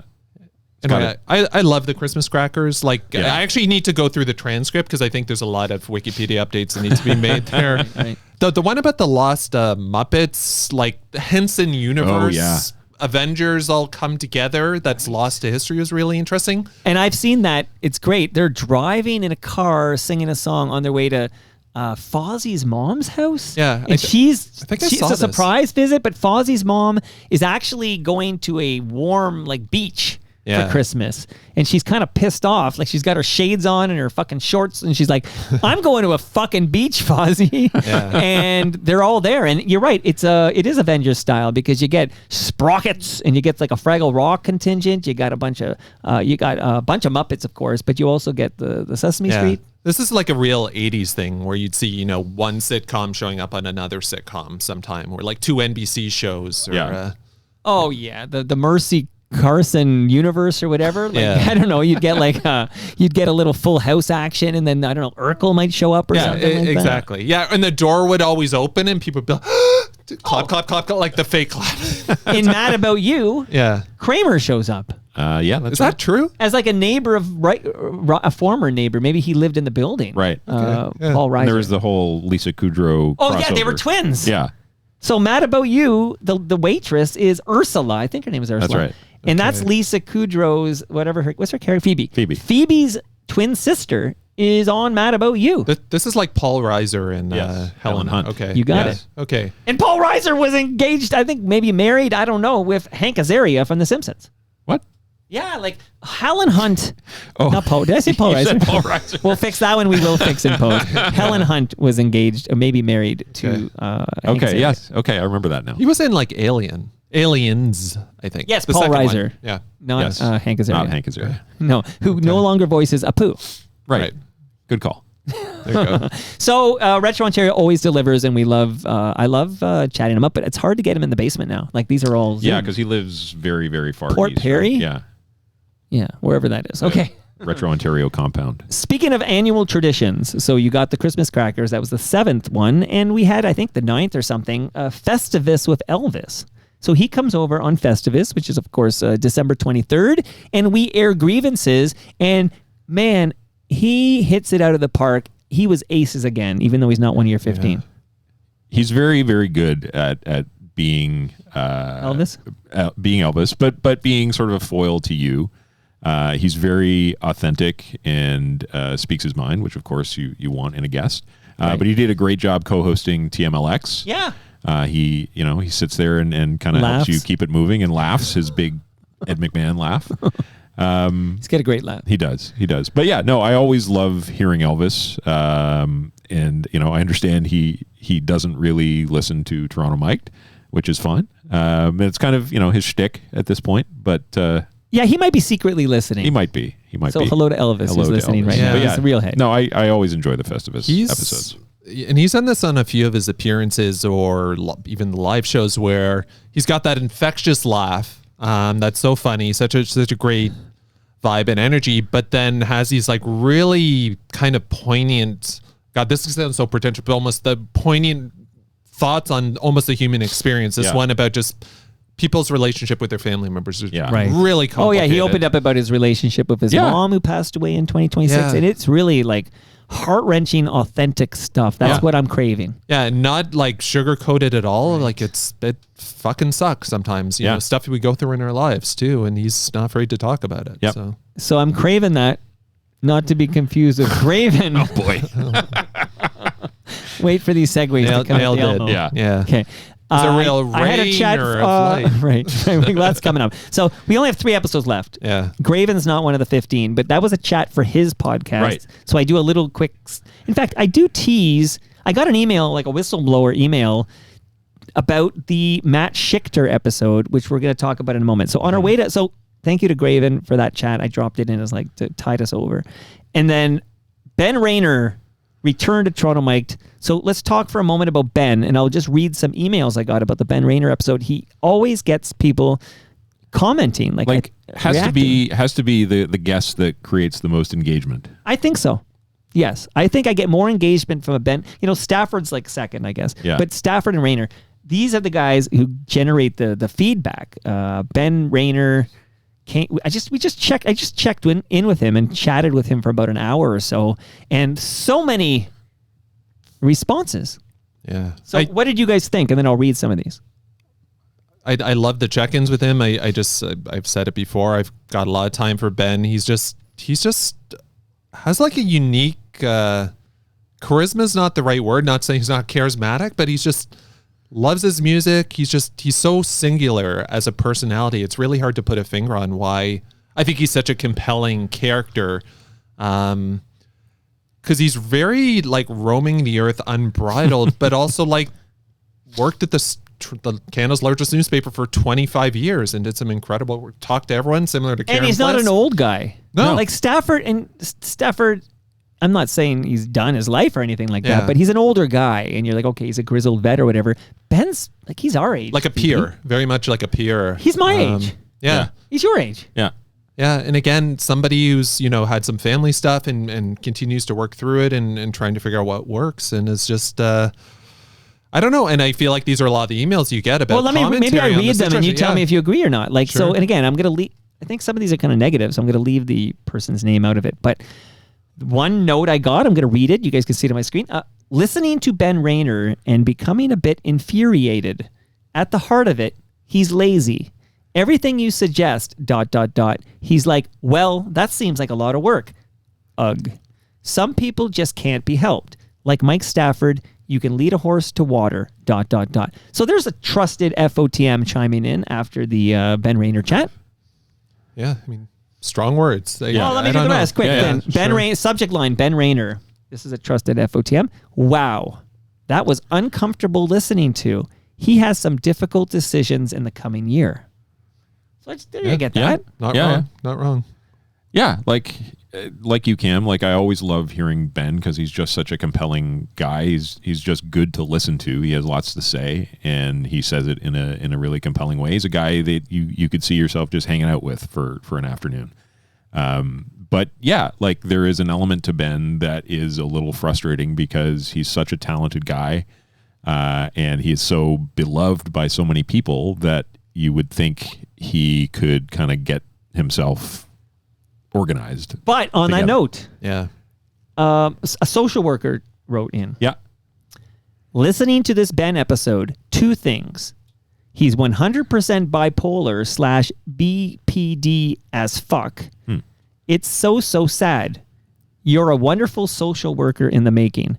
This buddy boy would benefit from an assessment, diagnosis, and meds. I'm not sure I can finish this one. He's so fucking manic. So I'm not a social worker, and I'm not a therapist, and I'm not diagnosing anybody. Sure. I just thought I was talking to Ben. Yeah. Go ahead, Cam. Oh, I was just gonna say I'm not sure people should be diagnosing people based on a couple of podcasts. I'm not saying he is or is. I don't a private fucking note know. from a listener. Yeah, of course. I'm keeping their name out of it. And I think all these people, even if they're harsh words, it's coming from a place of like concern and care. Right. And I think also for a different category, I feel like all 3 of us is guys have been divorced with kids too. It's so fucking complicated, even when it's like smooth sailing. Even like the easy divorces are like fucking awful. You're right. Everyone in this room knows what that's like. Now I'm going to read one more on the heel of that one because it kind of ties into that. But this person wrote, and this is a long-time listener who chimes in now and then, and I value this person's opinion, wrote, Ben Rayner was the subject line. Great episode, but the more I listen to his interviews, it seems like his cheerful, easygoing persona is masking some deeper issues other than depression. A guy this talented shouldn't be single and barely scraping by. In my humble opinion, he gave a tiny glimpse of it when he said he'll always, quote unquote, push back. So a lot of reaction is what I'm saying to these conversations with Ben Rayner. And I really appreciate that Ben comes on and he doesn't hold back. He just, this is me. And he just chats me up for an hour. And I think that's a big part of his charm. He's just very open and willing to talk about all the shit he's gone through. And, you know, to I think, you know, both of your points, like you can't understand fully what he's been going through. And even, you know, I say, like, you know, he seems like he should be in a position to get himself moving. And like that shit just takes time to work through. And he's still working through a lot of shit. It was April 2025 when he had that moment of like, I can't afford, I'm being reno evicted. I lost my job and my wife wants a divorce and I'm going to move home, sort of, the Maritimes. Yeah, that shit just unmoors you. And it takes many years often to get yourself back on solid ground. Yeah. I think he's unique too, because he's such like a chill, laid back guy. Like everyone's like best buddies. Like I've only met him maybe like 2 or 3 times. He's just so like friendly. Like he is classic. Like I seem like, you know, I'm already friends with this guy and he's just likable chap. Yeah, like sensitive surfer poet, as he puts it. Eddie Vedder. But at the same time, so unbelievably uncompromising about what he wants to do in terms of pursuing his passions and whatnot to this day, where now he's doing, you know, it sounds like he's perhaps something cooking with like UFOs and all these things, all the music he's really into. Right. So horror. So like a real dichotomy of like almost like personality characteristics too. And I applaud anybody who's just so really sticks to their convictions of what they're passionate about too. But you know, also on the flip side, you need to compromise a lot in life in a lot of different areas too. So and he's consistent in that his world revolves around his daughter Polly, who we do hear from in this episode. Yeah, she was just hanging out there at his mom's house. I believe. That's right, Barbara. Mm-hmm. Yeah, he was a journalist. Good to hear from Polly, named after PJ Harvey. That's correct. That is a fun fact here. Okay, so 1 episode to go. Any more on the Ben? I feel like we will have I think he'll be in the basement next. Like, good.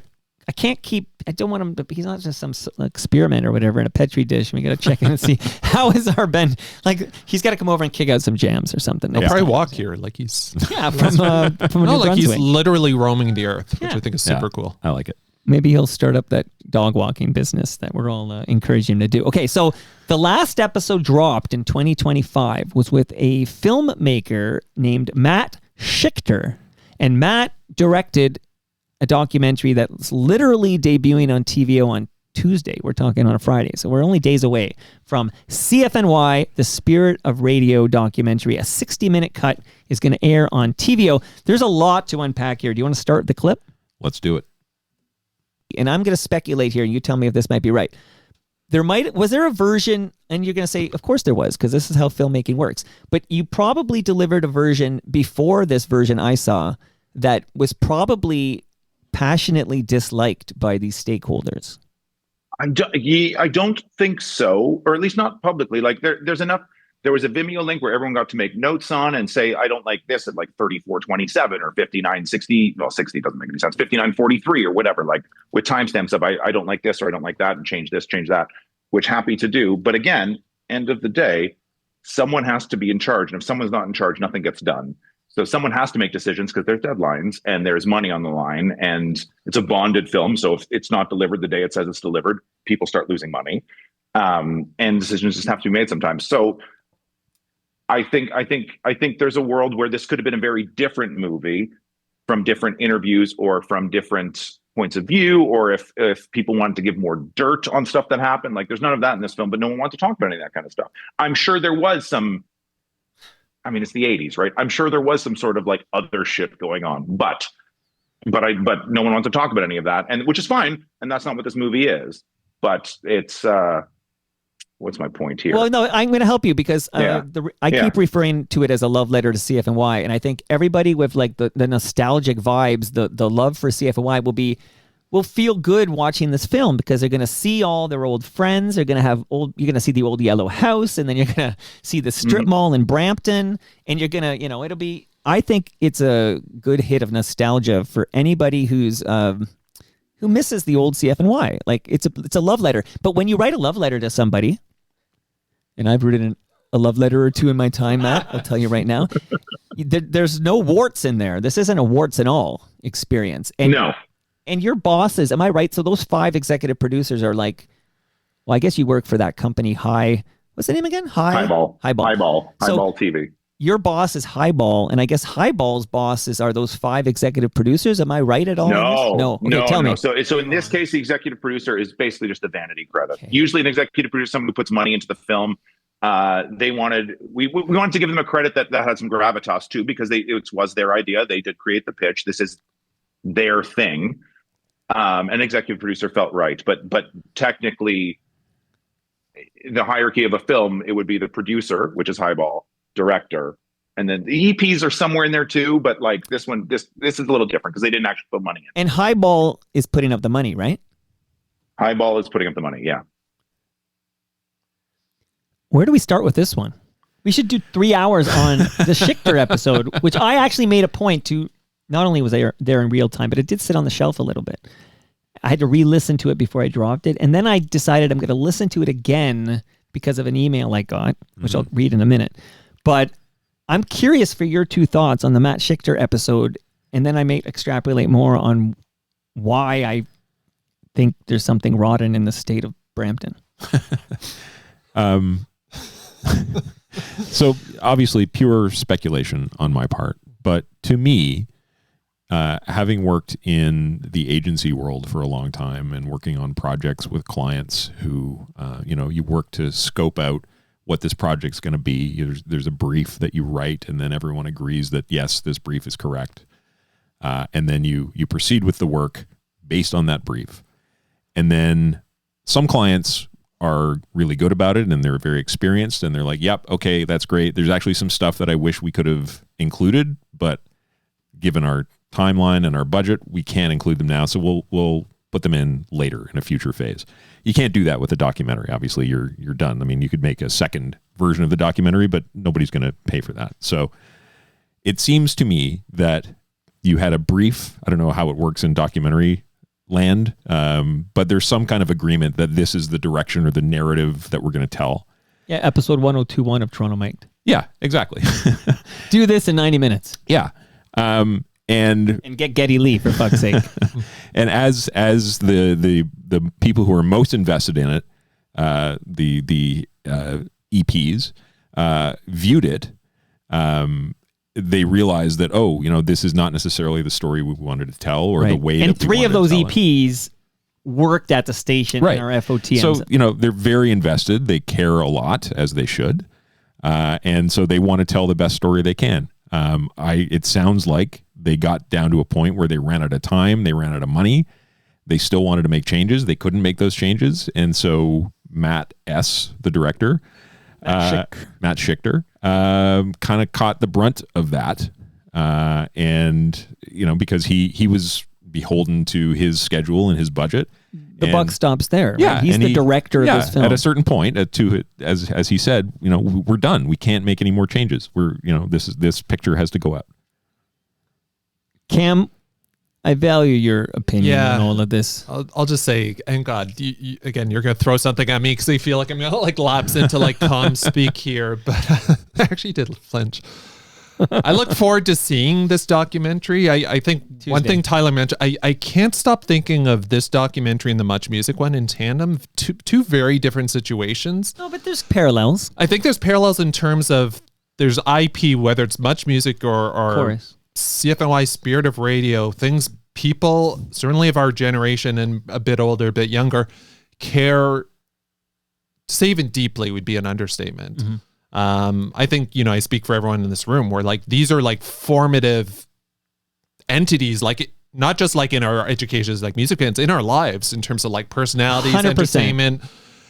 And I don't know, I think I suggested this to you, Mike. I feel like once this all goes over and the documentary's out and whatnot, doing almost Is that a recon or a retcon? What's like the recap? Is it Not a retcon. A retcon is when you change the origin story or something, and you retcon in like a new origin. Or what's like a recap of recap? Like a postmortem? Postmortem, sure. Like I did with the Gino Vanelli episode. I did it with Velvet. Yes. Using the Much Music doc and this one, why is it so fucking hard to make documentaries? Well, can I say two things about those two docs? Because I think I might be the only human on the planet who saw both. Yeah. I think that's a fair statement. On the planet Earth, probably, yeah. one person saw both the 299 Sure. and the whatever, well, at least the version Matt Schichter delivered. More on that in a minute. Yeah. But so Bell Media had to sign off on the 299 Queen Street West doc, and Chorus signed off on the CFNY doc. Yeah. Yeah. Which is that's one parallel. But the other one is both docs strike me as love letters. There's no warts. Like this is this is a happy-go-lucky, nostalgic romp. Both of them. I've seen them both. There is we're not going to talk about lines of coke at 299 Queen Street West or it's all that stuff. We're not touching it with a 10-foot pole. It's all glowing, positive, happy-go-lucky memories of these wonderful institutions. Yeah, exactly. Like I must think, God, this is sort of morbid, but similar to you see on the Oscars and whatnot, year in review, sort of in memorandum, just celebrating a life that was. I think both of those, but in both cases had these issues with it, whether it's rights or just personalities involved or agency support. I know with Much Music there was a lot of because you spoke to some of these people who weren't in the Much Music documentary. Catherine McClanahan. Yeah. So again, I just think it's a product because people care so immensely deeply and have such a deep personal relationships with these things specifically that it's almost like no end product would ever meet would ever satisfy everyone. Yeah, like Erica M was an executive producer of that 299 Queen Street West, right? Yeah, and these are also big topics too. Like Much Music isn't any one thing. CFNY is not any one thing. Right. So it's tough. I just hope everyone involved because it just sucks because I think there's no ill intent here. It's just classic, but perhaps a bit of creative differences. I don't know. And Tyler, I want to hear from you in a moment, but as I dive into this whole. So there is a 60-minute version of the CFNY documentary airing on TVO on Tuesday. I think on Monday they air it at Chorus Key, which I was not invited to, by the way. A viewing party. I'm surprised. I'm surprised I wasn't invited. Yeah. Because Scott Turner, Ivor Hamilton, and Alan Cross are award-winning podcasters. That's one day, but they're great friends of the podcast. And probably no one has spent more time talking about CFNY publicly than you. And yes, thank you. And also, as outlined with Matt Schichter, the timing is interesting that episode 1021 drops, and then that summer they say we got to make a doc, and Matt Schichter gets the gig, and then he's filming by the end of that year. It all times. And Matt Schichter didn't hide the fact that I was his greatest research point. If he's going to go take a train to talk to Geets Romo, he's going to listen to Geets Romo in the basement talking to Toronto Mike for 90 minutes. And it was God's gift to a filmmaker. It's all right there. You just have to prune it or whatever because he doesn't get 4 hours for his documentary. He didn't make the credits though. I didn't make the credits. But when you see the 60-minute version that I saw, you couldn't read those credits to save your life. I slowed it down to 0.25 and I could not read the credits. It's unbelievable if that's how it goes.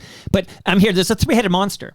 You have the EPs, one of whom is Barbara Hall, not the mayor. I had to point that out. Thank you for clarifying. Thank you. Yeah, because I'm maybe he's, you got to clarify these things. But the three people, and I can't remember, there's another woman, but the three people I know is Alan Cross, Scott Turner, and Ivor Hamilton. Yeah. Again, and I made a point to tell the listenership they're nice guys I like. Yes. They've all been on the show many times. Yeah. And I like all three. They've all been over multiple times, and I like all three very much. Yeah. But so you got the EPs, and even though it's what do you call that? Vanity title, executive producer. So you got the EPs, but they care the most because they were there, and this is their story and their love letter to David Marsden. So they care the most about getting this right. They hired a guy younger than us to make this doc, which means he didn't listen to this Spirit Radio. Yeah. Because he didn't listen. He's in his early 40s. So Matt Schichter is hired to direct this thing. So you got the director, Matt Schichter. You've got the EPs. And then you have Highball.tv. The people who own the doc, they paid for it. They own it. And although I thought Matt was very diplomatic in the chat, whenever Highball came up, his tone would change in that episode. Yes. I did notice that. Yes. You couldn't miss it. So if you're reading between the lines, okay. Is now a good time for me to get into this email I got? think it's a great time. Okay, and Lauren wants me to redact the name of the sender. Okay, Lauren. So I got this email like maybe 2 days ago. I got this email. So I dropped this Matt Schichter episode.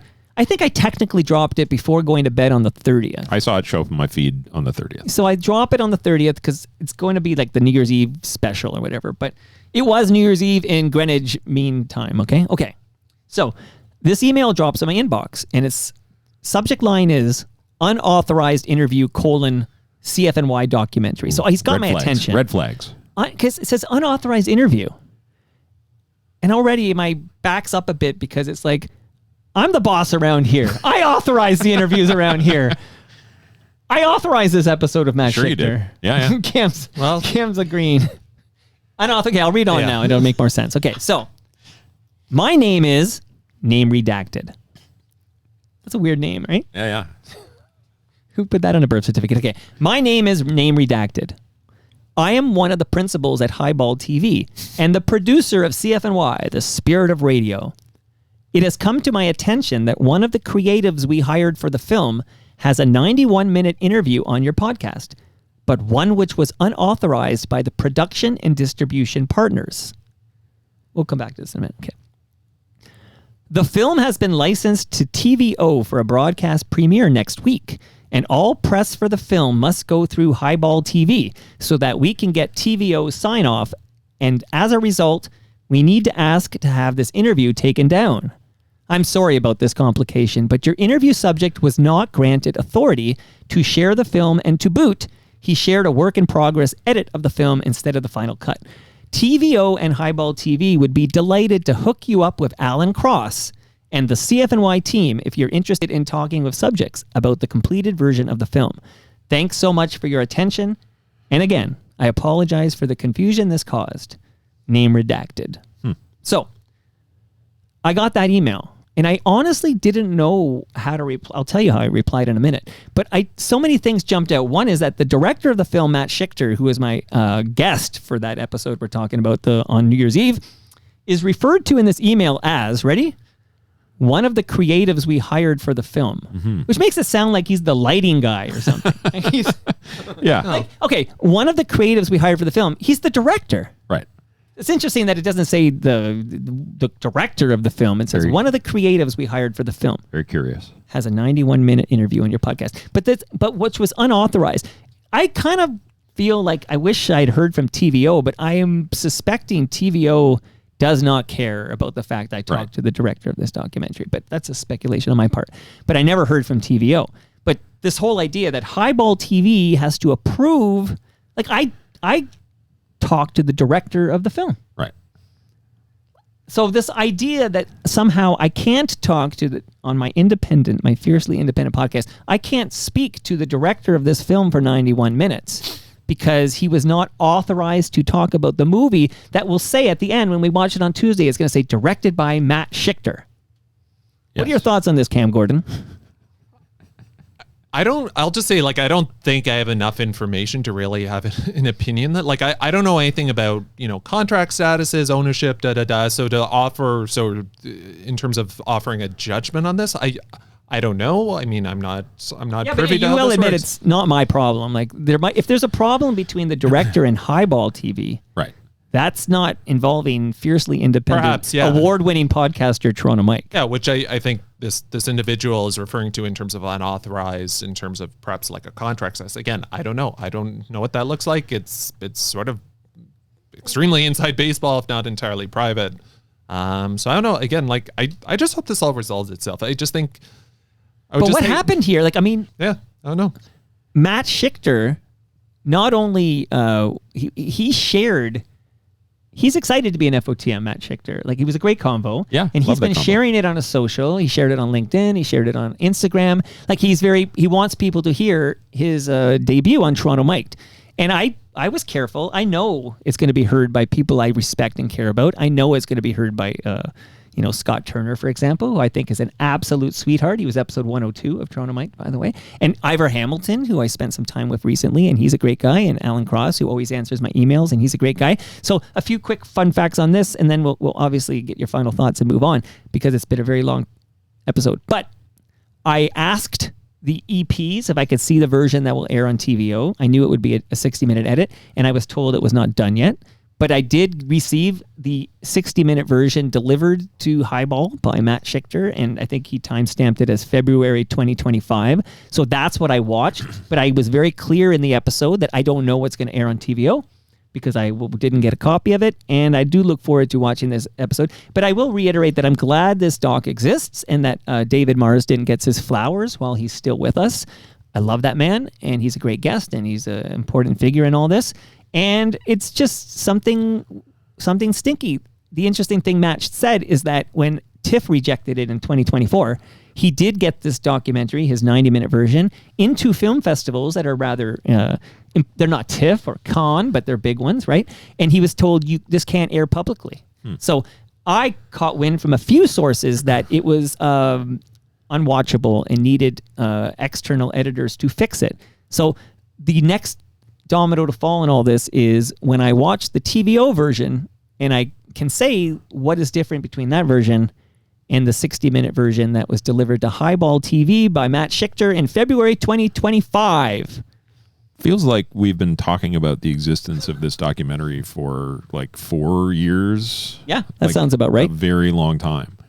And yeah, like obviously the story will continue because we'll see what gets aired. Have you consulted legal counsel? For what? Well, just like obviously the removal request. Yeah, like you can't tell me to remove it. No, I know that. And I'm not suggesting you should. I just wonder, like, and I agree with you. It's not your problem. It's between Matt Schichter and Highball TV, right?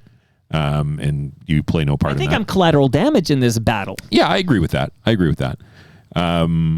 Yeah, no, I guess, no reason for you to talk to Lauren Hahn. I haven't. I mean, okay, I'll also tell you how I replied to that. I replied and said, Happy New Year. Yeah, because I don't. Happy New Year. I might love that course. guy. Yeah. I don't know him at all. This Happy redacted name. Please. Happy New Year. Are you able to jump on a quick call? So I wanted a voice to voice right away to find out, like, just talk it out because explain where I'm coming from and why I'm not removing it, and see if he wants to come on Toronto Mike and tell his side or whatever. Of course. And he said, "Oh, I'm traveling right now, and I'm Wi-Fi only, so I don't have data." And then I replied to that and I said, "How about WhatsApp or Zoom?" No reply. Interesting. And that's over 24 hours ago. So okay. I tried to. You've done your part. Chat him up, and he disappeared on me. Yeah.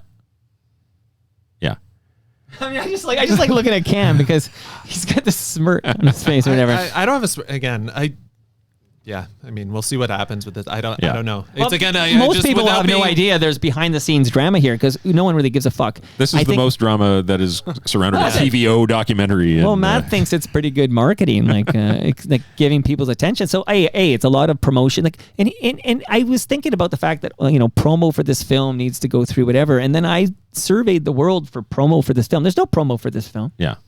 There's no. I mean, chorus stations are doing a whole win tickets to see it at Chorus Key on Monday, which is cool. I wish I was invited. I would happily be there. It was interesting to learn that the director was not invited either. But I wanted to go to that thing. But that'd be rad if I could get invited to that. But I'm not invited yet. But there's I don't see promotion for the film outside of Chorus. No. Okay. Remarkable. Well, what a way to end the quarter. And one last thing, and then we're going to burn through Forgotten CanCon here. Are we But ever? I did have on this show, not this last quarter, but Katie Lohr. Do you know the name Katie Lohr? Of course. Yes. So she came on the show, and I had a delightful conversation with her. And I asked her about this name Katie because, and I know there are people in the room who have Katies in their life that are very important to them. With one T. Yeah. With one T. So this Katie Lohr is spelled with two T's. It's Kattie. Looks like catty if you were to read it. So of course, I mean, I don't know how you ask anything. You have to start with that. But let me just play a clip of Katie's father. Okay. So Katie Lohr's dad recorded this. You ready? Eric Lauer. Well, at the time, Katie's mom and I knew that Katie was the perfect name. But we also knew we wanted Katie to be something special and talked about and maybe listened to. And so we added an extra T in Katie so that people would ask about it. And man, it's taken like close to 33 years for somebody to actually ask about it. Interesting. Don't even ask about the legend of her middle name. Wow. So if you heard that, okay, so Is he on a walk Katie's with Ben Rayner? Yeah, I know. 33 years of life. And apparently this is the first time the dad was asked why there's an extra Wow. T in that. And it was yours truly, so I Yes. just want to throw it in there. Asking the hard questions. Didn't know where else to stick it. Okay. Gentlemen, that was amazing. Wow. You ready for Oh, next? Here we there's go. more.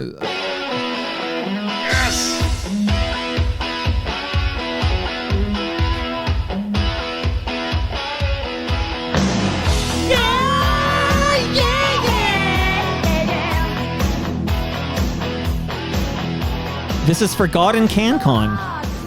And this is always you, right, Cam? Yeah. As always, this will be a question for Tyler and anyone who's hung in for the 3+ Is there any hours. green balls over there? We saw a lot of hands up when we asked a little while ago. So Oh, somebody asked. Okay, I haven't been in there in a while. The classic question, do you remember this jam? I'll just set this one up by just saying we've talked about Tears Are Not Enough a lot. a couple times. Remarkably, there's a member of this act that was in the Tears Are Not Enough chorus, and yet this song, I'm like, I've not thought about this song in 30, 40 years, however long it's been, and I didn't realize it was the same person. So let's hear it. Okay. Tyler, do you remember this? People listening, Before do you I remember press this play, jam? I have Yeah. a big announcement to make Oh. afterwards. Okay. Here we go.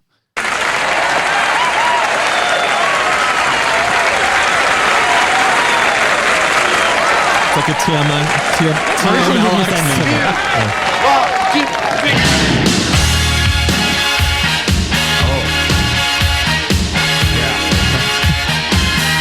Sounds like Atlanta Miles. I definitely know this.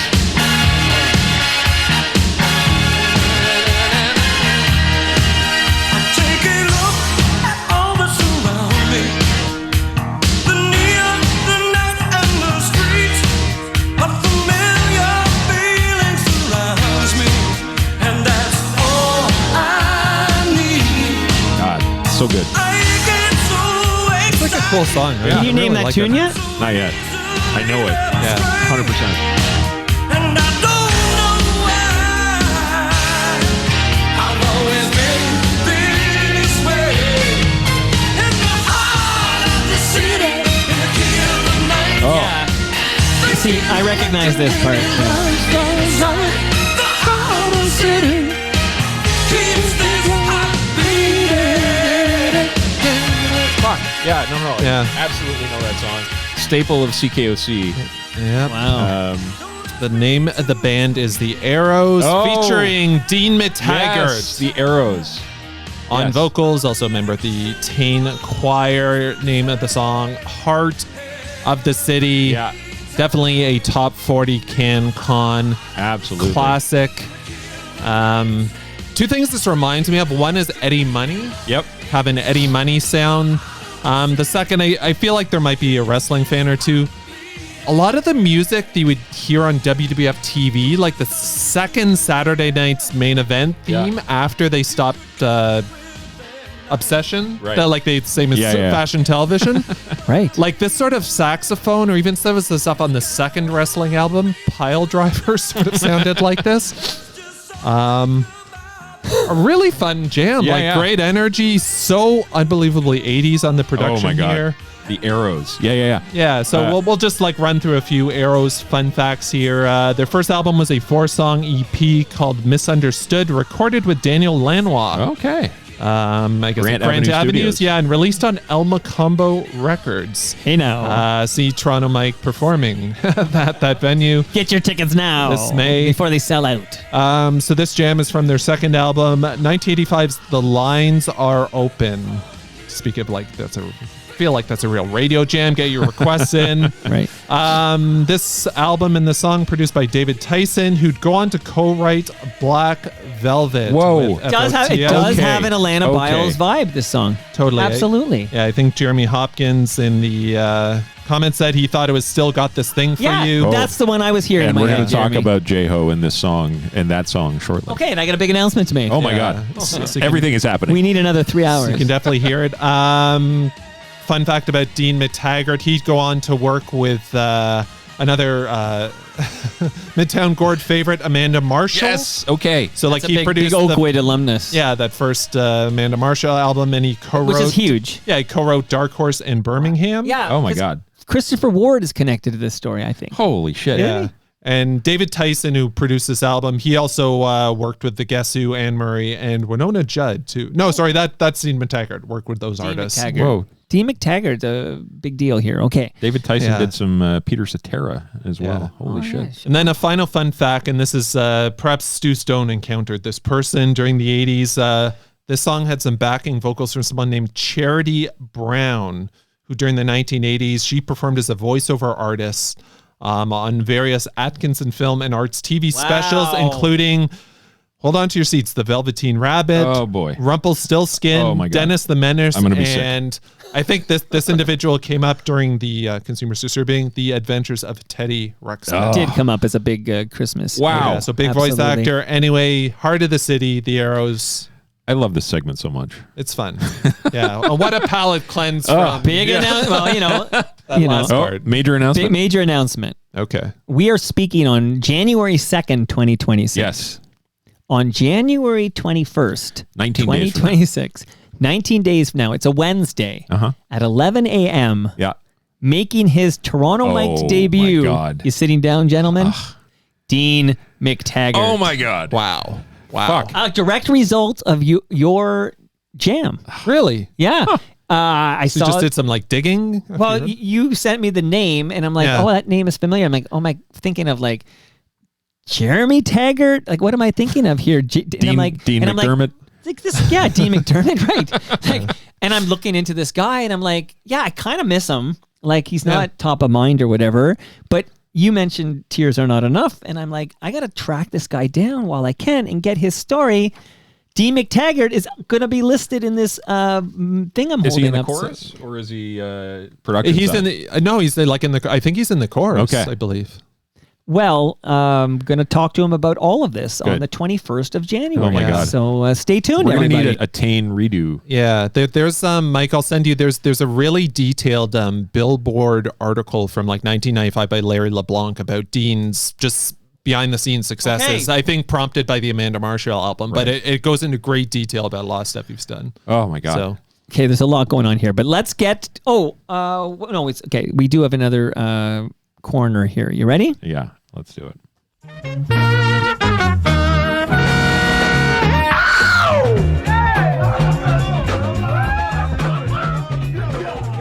Lexicon Corner. Welcome to it, and we have a very special thing here.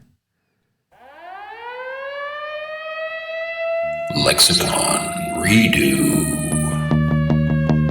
Lexicon. What's happening, Sloan?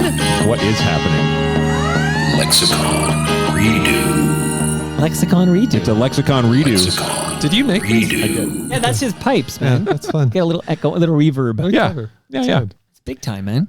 So the Lexicon Corner, typically we look at some phrases, some key utterings that happen repeatedly on the Toronto Mic'd podcast. Fuck boot sauce. Fuck boot sauce would be a great one to put in the lexicon if it's not there already. I need to go back and actually like create an Right. actual lexicon so we can keep track of this stuff. Absolutely. Last April, so this would have been the Q1 recap. Mm-hmm. We inducted or added to the lexicon a phrase that refers to a phenomenon that happens when someone very innocently, with all the best intentions, will suggest to you, Toronto Mike, that you should have a specific guest on, even though that guest has probably already been on multiple times. So, example of this: Hannah Sung, right, suggesting that you should have someone named Ed Conroy, right, on the Toronto Mike. Cornered me at Yes. David Kine's breakfast and said, you should talk to this guy, Ed Conroy. That's right. He's got Retro Ontario, and yes. Exactly. You should talk to him. Right. Not knowing that he's already been on several times. He's a Hall of Right. Famer. Like when this guy said from Highball TV, this unnamed person, I don't know the gender, said, case in point. I can hook you up with Alan Cross. Yes. And I'm thinking, I can hook myself up with Alan Cross. Sure. Yes. So of course, we gave that a name back then, and we called it a level 1 convo. Yeah, I never stuck. Yeah. Just too wordy. I always forget that term. Too abstract. Yeah. It's a little pretentious. A little pretentious. Two level. Pretentious. 2 level 1. So we need a redo, which is what prompted that little stinger. Right. So let's talk about it. I have a couple of potential alts. I haven't landed on anything. Well, I do We'll like do a naming it 45-minute live brainstorm. Let's get the whiteboard out. Yeah. I like naming it after the origin, like naming it after Hannah. Yeah, I like that. Is that a Hannah? It could be a Hannah. That works. Sure. Yeah. Yeah. That's a palindrome. Yeah. Right? Maybe this is It's a Lawson, an a auto. Hannah. Yeah. Yeah. Okay, so this is something to be workshopped? Something to be workshopped, something to be reconsidered. I had a couple of alts. I had archive blindness. I have Elvis blind. That feels like an Elvis thing, not to know who's that's right, been on exactly. the show or whatever. Perhaps it's the Bundella effect. A play on the Mandela effect, misremembering. So Sorry, again, Bundella? Because that's Boone. Okay, I was going to say who's Boone. After right. Bob Boone. Yeah.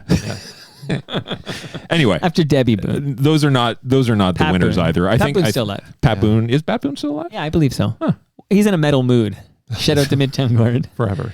Anyway, I just wanted to put that. If anyone has a suggestion, by all means, hit us up at FOTM. Okay, let's take a moment. Just take a deep breath. At gmail.com. Okay, let's take a deep breath. Yes. So we have now been, remember we said let's only do 15 episodes to get this. I was thinking this should be 2.5 hours tops. Yeah. So 2 hours. We're going to hit 3.5. I got Rewinder down to 2 hours because I put an effort into it. I said, let's get this down to 2.5 hours. Yeah. We're at 3:18. Yeah, we're gonna go longer than 3.5. So glad we started at 10. How do we fix this for next time? I don't think we can. Yes, we can. I think we talked too much about shows that weren't in the 15. We did. Because we would do 2-3 minutes on a show that's not in the 15. Well, I'll be honest. I thought we were just talking about 15. I don't know why we started running to. Because it was you fun, have no but- involvement with the production of the show. You're just a talking head, a handsome guy. I think maybe we just keep it to the 15 and we don't even mention the others. Okay, I do want to mention the live streamers. You kind of got us an update, but Andrew Ward has joined us and says Ben Rayner can disarm anyone when he wants to. It's true. He says, so he's asking about the CFNY doc because famously on Toronto Mike, Danny Elwell came over, lovely woman, and Danny Elwell, she talked about resigning on the air at CFNY. She quit on the air. Right. It was right. kind of exciting, and I had the audio and I played it, and she talked about it. Andrew's asking if that's in the doc, and I'm here to say, because I've now seen the 90-minute and the 60-minute, and that's in neither version. That was simply too late. Like that happens post Marsden, and there's not much post Marsden in this documentary. So it's really focused on the Spirit Radio. So you will not, just to answer your question, you will not hear about Danny quitting on the air, although that would be a great story. It would. There's some interesting stuff left out. Like Bookie is not mentioned once, and because I guess he comes too late. Yeah. No Bookie there. Okay. No Bookie. And I found it jarring. I said this to Matt Schichter, but I found it jarring how they handle the Martin Streak stuff because there's a bunch of like, oh, Martin was great. He was the music. He loved it. What a fantastic broadcaster. People really gravitated towards him. And then there's a black screen and it says, and I actually reread it because I used to think it said something else, but it actually just says, in 2009, the station parted way with Martin Streak, and 2 months later, he passed away. We miss him, or something to that effect. But treatment. Again, not to sound incensed, that was like well after the time in the film. Though, so No, I know. It's a tricky one. It's just interesting to bring him up. Like, what a likable, charismatic guy doing this, that, the road shows, whatever. And then the screen to say, oh, he died in 2009. It doesn't say he took his own life. It just says he passed away. But I feel like we had just even like a 30 seconds of Brother Bill tearing up talking about his friend passing away. Yeah. Just something like a human that's already on the pod, like Brother Bill, because I know he did do some wonderful things, said some wonderful things about Streak. I just found it jarring to have the screen come on and say, oh, by the way, in 2000, it's like Poochie returning to his planet. Indeed. I just found it jarring, but maybe I'm too close to the subject matter. Hey, so Moose Grumpy's still with us, not just alive, but on the live stream, and Jeremy Hopkins still here, and of course you mentioned that, and Leslie's still here. She says she walked the dog. She's complaining about buffering on the live stream. That's an Ian Service thing. And she'll have to go back and listen to Ben Rayner onwards. So that's like 3 hours, Leslie. So brace yourself here. So are you ready for the next corner? Or any more lexicon? So before we move on, there's a couple things. So you alluded to it earlier, sound-alikes. So you mentioned that the last guest, Matt Schichter, sounds like a little Mike like Apple. Mike Apple. So I found so. I pulled a couple of back-to-back clips. Okay. Let's hear that. That's exciting. Long story. So essentially, but I'll try and do it quickly. So mid-pandemic, I was making movies, and I realized that because everything was over Zoom, unless you're on set, all the prep was done over Zoom. So it's like, oh, I could live anywhere, and Toronto's getting expensive, and there's a bunch of other stuff and whatever. A bunch of things happen. When you play, as I expect you would, the initial sound of the initial sign-on of 680 News. So there you go. There's. I don't know if I hear it. Yeah. So I heard it because It's I like had a a 90 minute. I had timbre or 91. something? Apparently 91 minutes. That's Yeah. what in the email. It doesn't say Longer than the CFNY doc. Right. Absolutely. So I chatted with Matt Schichter for 91 minutes, and I just found his cadence and tone reminded me of chats I've had with Mike. Yeah, Apple. there's a similarity. And there. that's tough there because you have Mike on my mics. Yeah. And then you have Matt He's on Zoom. via Zoom talking so- into a laptop in Scotland. So there was one other sound-alike that I found from this quarter. I like this. Yeah. So I've pulled back This to can back replace WikiLeaks. So to me, Scott Anderson from Finger 11 sounds a lot like Damian Cox. Oh. When I left the Star as a full-time employee in 2014, I left with a handshake agreement that I would continue to write columns for them. Well, yeah, at that point, there were so many. We would play these afternoon gigs, and there was maybe 7 or 8 bands on the bill, and one would be a folk band, one would be a thrash band. Totally. And then us. Interesting. There I you like go. this sound-alike. Good ears. Who did you say sounded like Cam Gordon? That was Devin. Matt? Okay. Devin from Altered by Mom. They also said they were going to be at TMLX 21. Not there. But now I'm wondering, maybe these people were there and I didn't see them there. Like so many people I did not see the Altered by Mom crew. They were, but to their credit, they were at TMLX at Great Lakes. They came for the snowman. Yeah. Anyway, sound-alikes. That's. I like it. Yeah. That can replace WikiLeaks because there's no WikiLeaks today. But Gone. you ready Yeah. for? I did make several updates, but we don't have time. We don't have time. We'll talk about it off mic. Breaking the law, breaking the law, breaking the law, breaking the law, breaking the law, breaking The floor is yours, Tyler. Oh my God, we have so much to talk Okay. about from this quarter. I am going to need I have a hard drive issue already. This is going to kill it. Go ahead. Okay, we'll be quick. Once again, as always, if you hear anything that sounds awry, off, if you will, please email us at fotmcast@gmail.com. Is that a real address? It is. Has it ever in the history of its existence received an email? Yes. Whoa! Yeah. Is that from Cam? It's received testing if a it couple of Google Welcome security to Gmail. alerts. Right. Okay. Captchas. Yeah. But it is active. Please email it if you hear anything. that's exciting. I didn't even know that. Yeah. There could be a very high value prize coming your way if Oh my we God. use one of your fact checks. All right, let's get into Is it. Gary Topp's book? Yeah, we could give that away. Apparently it's sold out everywhere. Really? And I have an unopened copy, and I'm wondering what that could get me on the open market. Several dollars. All right. In the episode with the Trues, Mike referred to the AI music creation app Suno as Sonos. What is Sonos? That's like a speaker. high-end speakers. Yeah. Honest mistake. Yeah. Sonos. Mike no doubt regrets the error. In the Christmas Crackers episode, Ed Conroy referred to the actor Roy Scheider as Roy Schneider. Right. Ed Conroy, no doubt, that's splitting regrets hairs. that error. Anyway. This is where we split the hairs, folks. Yeah. Okay, but we got to get it right around here. Yeah, I'm glad that's you what we caught do. In episode 1800. Yes, live from Casa Loma. Live from Casa Loma, the great Jeremy Hopkins, J-Ho, attributed the song Still Got That Thing. Oh, yeah. Which, of course, is the stinger for Forgotten CanCon, which we heard earlier, to Metal Queen Lee Aaron. Shout out to Town Gord. That's fair. And I'm disappointed I didn't catch that You didn't one, catch it. because I know those songs. I caught it, though. I'm busy. Because there's the Alana Miles song, and then there's what's the Robert Palmer song? Bad Case of Loving You. Doctor. I always get those two songs, which is also a cover, by the way. Bad case of loving you. J-Ho, no doubt, regrets that error. Very good. Rance Mullenix Okay. said that Dave Stieb retired at the end of 1992. Of course, he did not. He came back. He played in 1993 with the White Sox a little White bit. Sox, yeah. And then 1998, of course, came back for the full He season. catches as a the reliever. ball. Catches the ball. The Bobby Don't Higginson. tell me. Bobby Higginson, Yeah. 2 outs. I was at the game. 2 outs in the 9th, and it breaks up Roy Halladay's no. And Roy Halladay, his first major league start, who relieved him? Dave Stieb. I love this. That's poetic. Yeah, that is it's good. poetic. I think so. It's beautiful. And then finally, you did address this already on a previous episode, I believe, when you talked to Stu, but it's remarkable. So in the Hodge 100 countdown, Dave noted that the song Crazy Mary was written by David Paich of Toto, which is clearly wrong. I believe he had me going, though. Yeah, it must have been some sort of He's AI a convincing guy. He knows his shit. He's a slop work. thing. Yeah. Dave Hodge, no doubt, regrets this error.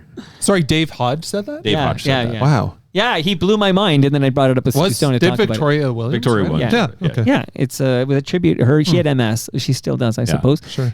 And there's no cure for MS, I don't believe. And that was Sweet Relief. And That's right. I own that CD. And there were other jams. I liked A Summer of Drugs by Soul Asylum. The that grunge band Soul Asylum. Guys, we made it. We did it. You ready? Yeah. Yes. Take you for a ride on a slow bus to China. Tell me where in the world is Stu Stone. Toronto Michael and the TM Universe. It's Stu Stone. I want to wish you a happy Stu year, a happy New Year, a happy 2026. Where am I? I am in Los Angeles. Where are you? You are in the basement.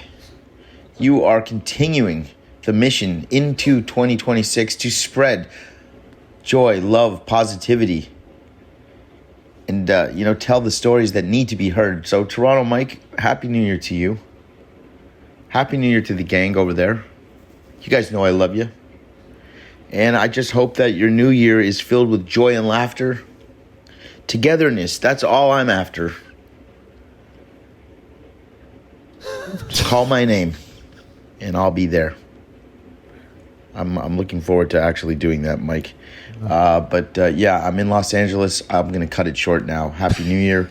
I love all of you guys. Hopefully everybody makes New Year's resolutions, sticks to them. I know Mike's resolution was to be less of an asshole when it comes to the Toronto Blue Jays next year. So hopefully he's going to stick to that, and we'll hold him accountable. Don't you worry. I'll be seeing everybody soon. And again, Happy New Year. Sounds like he was driving. No idea where he was. I just know he was in LA, and it's always good to hear from Stu Stone, who seems to be dropping by every quarter or so. Yeah, that's good. So he'll be back. But I want to make sure I am clear for the two people left listening that this episode was only possible because of you two fine gentlemen. Can't believe you just spent 3.5 hours with me. And Tyler, the amount of work you put into this episode, not only do you have to listen almost every episode, except poor Oren Weisfeld. Is that the only episode you missed? I missed probably half a dozen. Half a dozen too many, as far as I'm concerned. I can't disagree. You were amazing. This is why you're in the Hall of Fame. And I got to say, I'm tickled pink, man. Tickle me Elmo. You made it happen, brother. Love you, brother. Oh, love you too. And this handsome devil to your right. I can't imagine anyone else I'd want to spend the winter solstice with. Is this Brian Ferry over here? It's a great way to start the. I've got Yes. Yeah, because he's got the style. Yeah. Right? Actually, you and I mean, you better than me. need like a probably. white tuxedo or something. Yeah. You could dress me in the same clothes, and Yeah. I can't look like this. Yeah. Oh, come on. Yeah. You're too kind. I think it's because he's long and thin. Right. We worked you in to Thin look like white that. Duke. There you go. Handsome fucker. Yeah. So thank you for being here. Of you're course. You're where the airplane crashed. Yeah, I'm on a whole other part of the city, but it's always worth the Fucker drive. came from Mimico, man. All the way. So thank you two for doing this. Of course. Great hangs with you for 3.5 hours. My God. Who would have thought? Are we going to do it again in 3 months' time? We're going to 4 Of course. hours. I think we already have a date. But I want to make sure this is on the record that people can call us out on this. We have to make changes. Yes. We can't do 3.5 hours. We can't keep doing this. Yeah. Can't live this way. Oakville Mike is here. I don't think we've said hi to him. No, Oakville Mike. Who is Oakville Mike? Or just close the Oakville Mike. string. The Oakville Mike.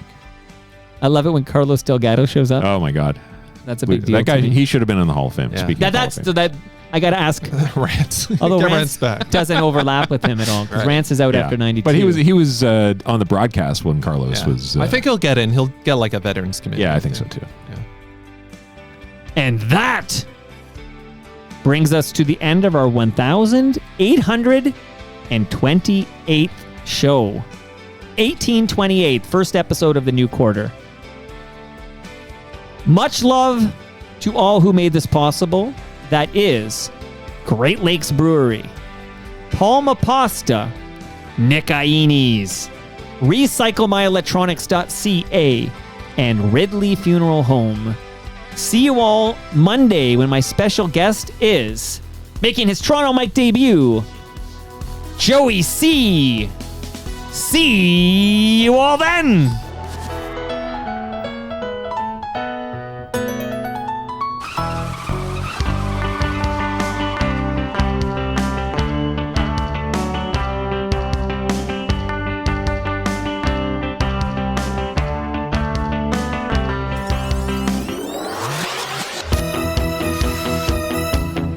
That's my favorite part, by the way. That